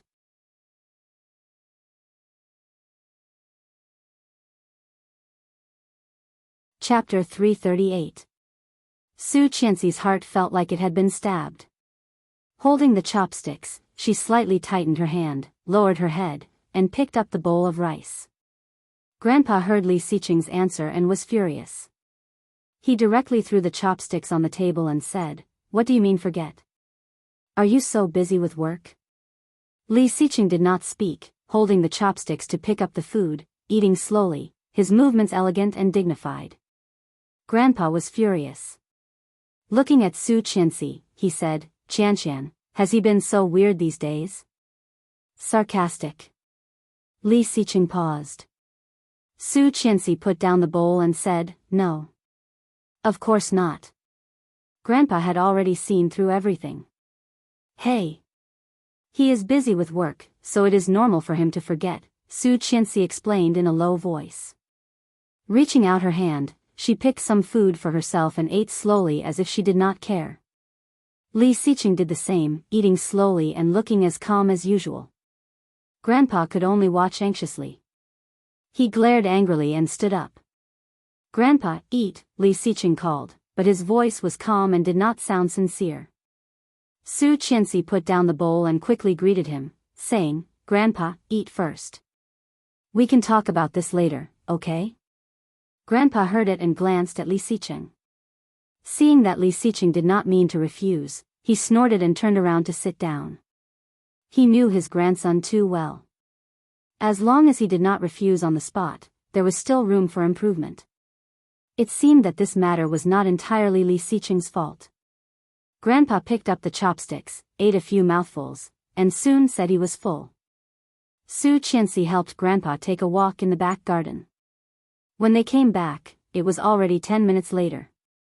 Li Xiqing was sitting on the sofa on the phone, listening to the content. It was business.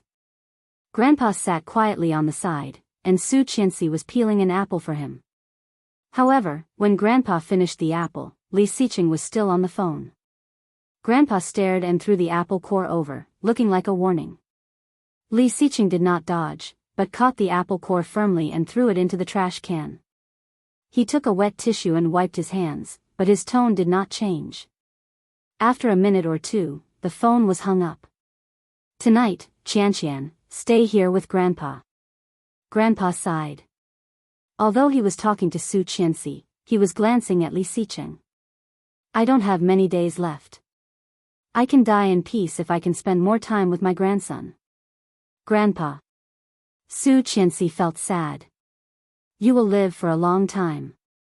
Humph. If you continue like this, even if I can live for 100 years, I will be a few decades younger. She was speechless and looked at him.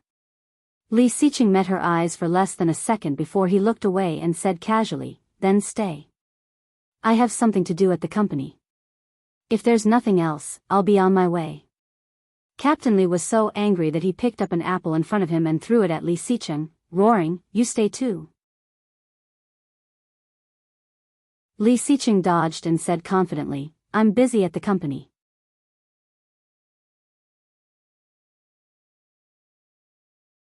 Chapter 339. This time, Li Xiqing caught the apple firmly and put it back without saying anything. Su Qianxi sat on the side and did not say a word. Qin Shuhua and Li Xiao went to the neighbor's house and saw this scene. Li Xiao's face darkened and he said, Xiqing, don't make your grandfather mad. Li Xiqing curled his lips and glanced at Su Qianxi, saying, no one wants to see me.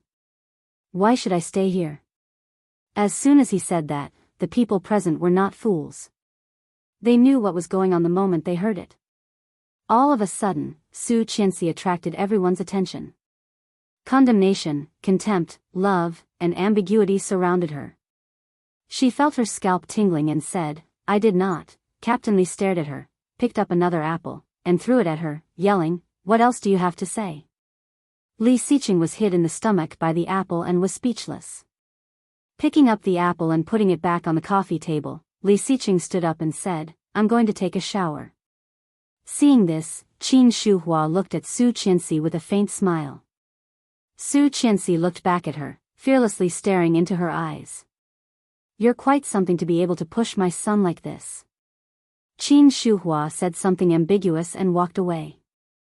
Li Xiao, I have something to tell you. Okay. Li Xiao nodded and looked at Su Qianxi thoughtfully. He said, don't let the elders worry about you. You are not young anymore. Don't worry too much. Xiqing is good to you. Li Xiao did not have much feelings for Su Qianxi.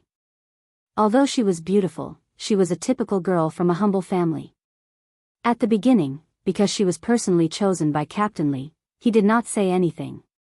He did not expect that now, his son was in a tight spot. Although Li Xiqing did not say it, he cared a lot about his wife. At least, he had never seen Li Xiqing treat anyone like this since he was a child. The people of the Li clan were all stubborn. Su Qianxi looked down, nodded, and said, I know, Dad. Without another word, Li Xiao followed Qin Shuhua into the study. Don't listen to your father.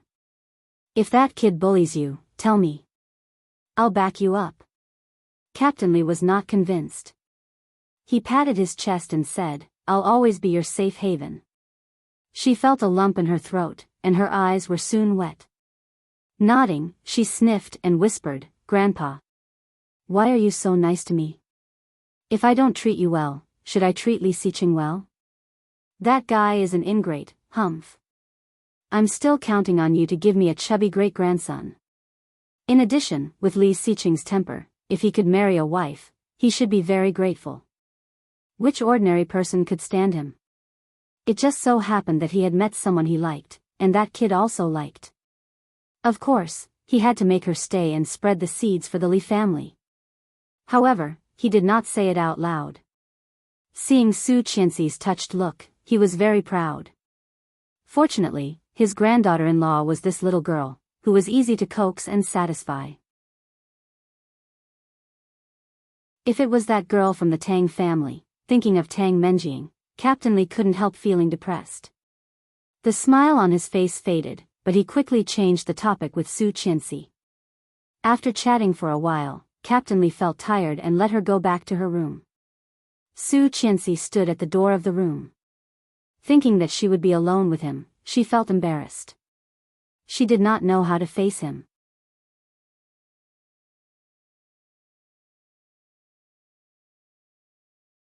Chapter 340.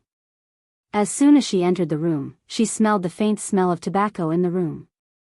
Walking in, a cold wind blew, and Su Qianxi shivered subconsciously. The window was wide open, and the white curtain was fluttering in the wind. It was already dark outside. The moon was bright, and the trees were swaying in the wind. Li Xiqing stood by the window, wearing the same straight suit. His elbow was leaning against the window, a cigarette between his long fingers.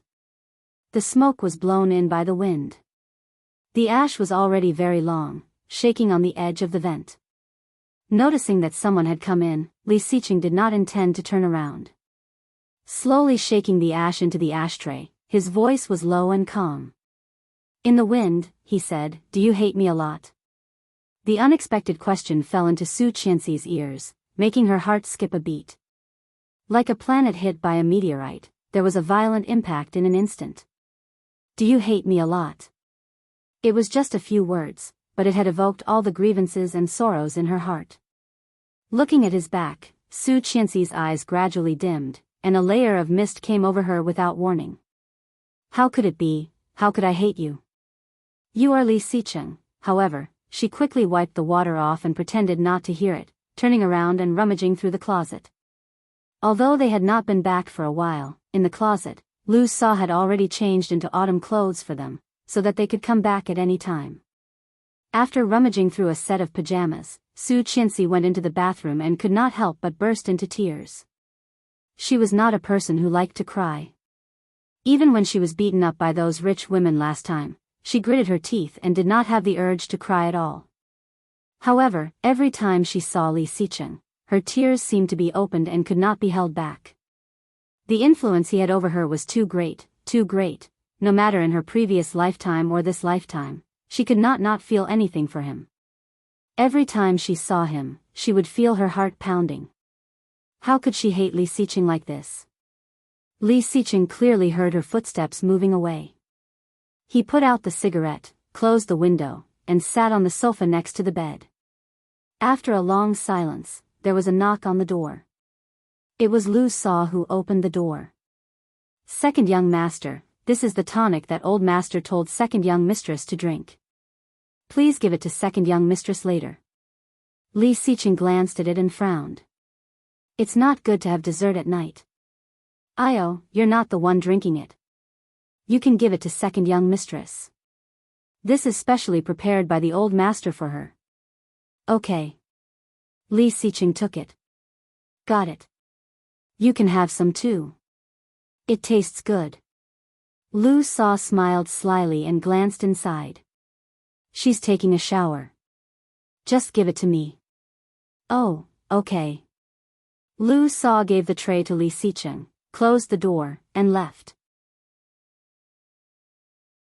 However, after Lu Sa went out, the expression on her face gradually became worried. She walked into the living room and saw the old man. She said, "Will it backfire? What if second young master misunderstands something?"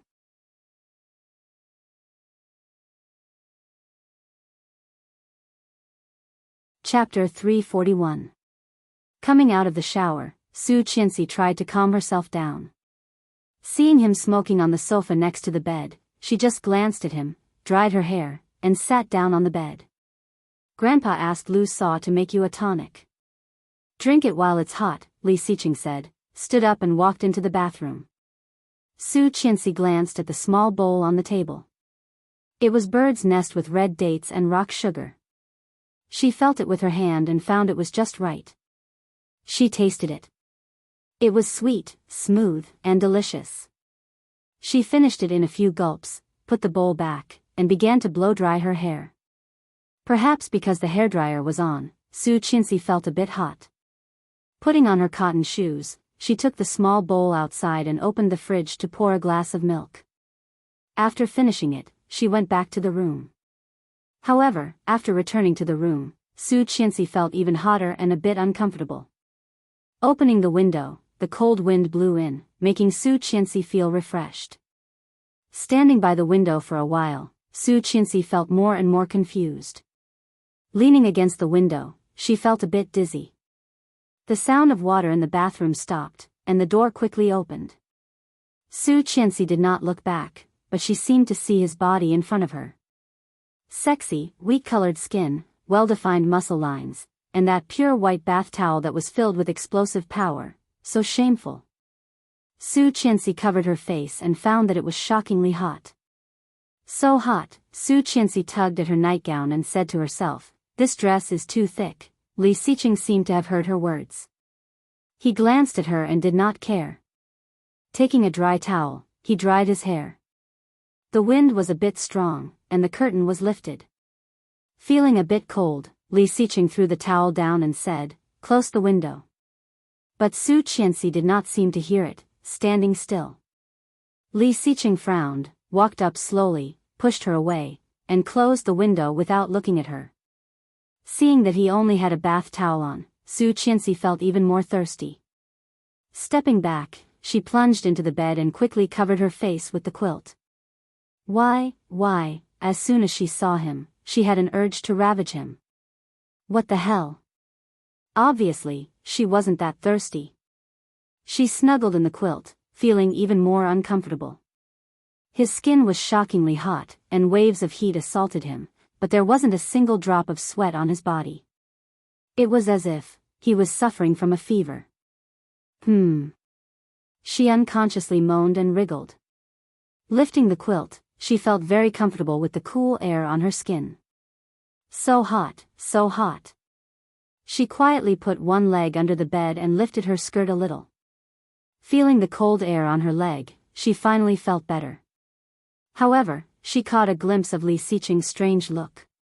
She shrank her head like an ostrich and covered her face with the quilt, not letting him see.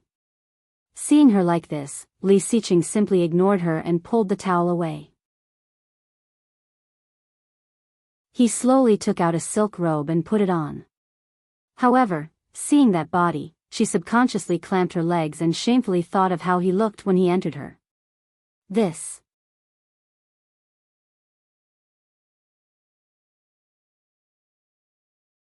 Chapter 342. Startled, Li Xiqing's first reaction was to run over and pick her up, only to find that her body was shockingly hot. Covering her face, she did not even dare to raise her head. It was too embarrassing. She had fallen to the ground while lying down. She felt that she was in the terminal stage of embarrassment and could not be saved. However, when she touched his bare chest, she felt a cold sensation surrounding her. She couldn't help but curl up into a ball as she greedily shrunk into his embrace. It was a completely subconscious movement. When she realized what she had done, she was completely in his arms. Subconsciously, she wanted to leave, but Li Xiqing's hand grabbed her and touched her forehead with his slightly rough hand. Hot. Shockingly hot. Li Xiqing frowned and said in a slightly reproachful tone, "You have a fever, and you still open the window." Then he picked her up and put her on the bed. She only felt more dizzy. Grabbing his robe, she tore off a corner of it. Suddenly, she saw a long wound at the junction of his arm and the side of his back. The wound had scabbed off, but it had not completely fallen off. Part of the pink skin was exposed, which was particularly eye-catching under his wheat-colored skin. "You're hurt?" she exclaimed and reached out to touch it. Li Xiqing grabbed her hand and pulled up the robe with the other hand. Su Qianxi's eyes couldn't help looking down. He pulled up his sleeping robe, but his chest was loose. His smooth and muscular chest was clearly defined and his outline was clear. She felt her mouth was dry and even hotter. Blushing, she looked away and fanned herself, saying, "It's so hot, hot?" Li Xiqing frowned even more. "It's so hot, and it's still hot?" She did not speak, only feeling that she was blacking out. Subconsciously clamping her legs together, her white and plump thighs rubbing against each other under her dress. As she moved, she couldn't help looking at him. Desire. From her eyes, Li Xiqing saw the word that she did not hide. What the hell? Li Xiqing turned his body to avoid her eyes, but she quickly looked at him with a bit of pitiful eyes. His cold and deep eyes glanced down at her face. Her cheeks were flushed and she was drunk. Her watery black eyes were filled with lust. She bit her lower lip and her eyes were blurry but filled with desire. As his thighs rubbed against each other, a soft sound could be heard. His hands gripped the sheets tightly. This, Li Xiqing suddenly understood. He thought that she was having a fever, but now it seemed that she was going to lose one of her syllables. But, how could it be? A white light flashed in his mind, and Li Xiqing suddenly realized that there was something wrong with that bowl of bird's nest. But Lu Sa said it was sent by Grandpa.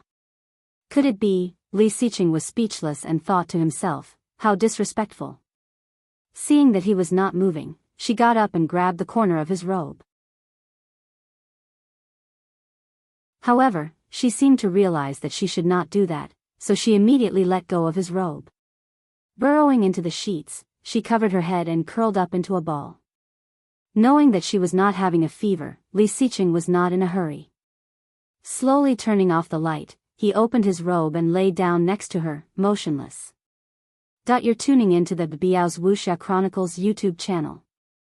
Don't forget to subscribe and join us on this journey to catch the most captivating stories.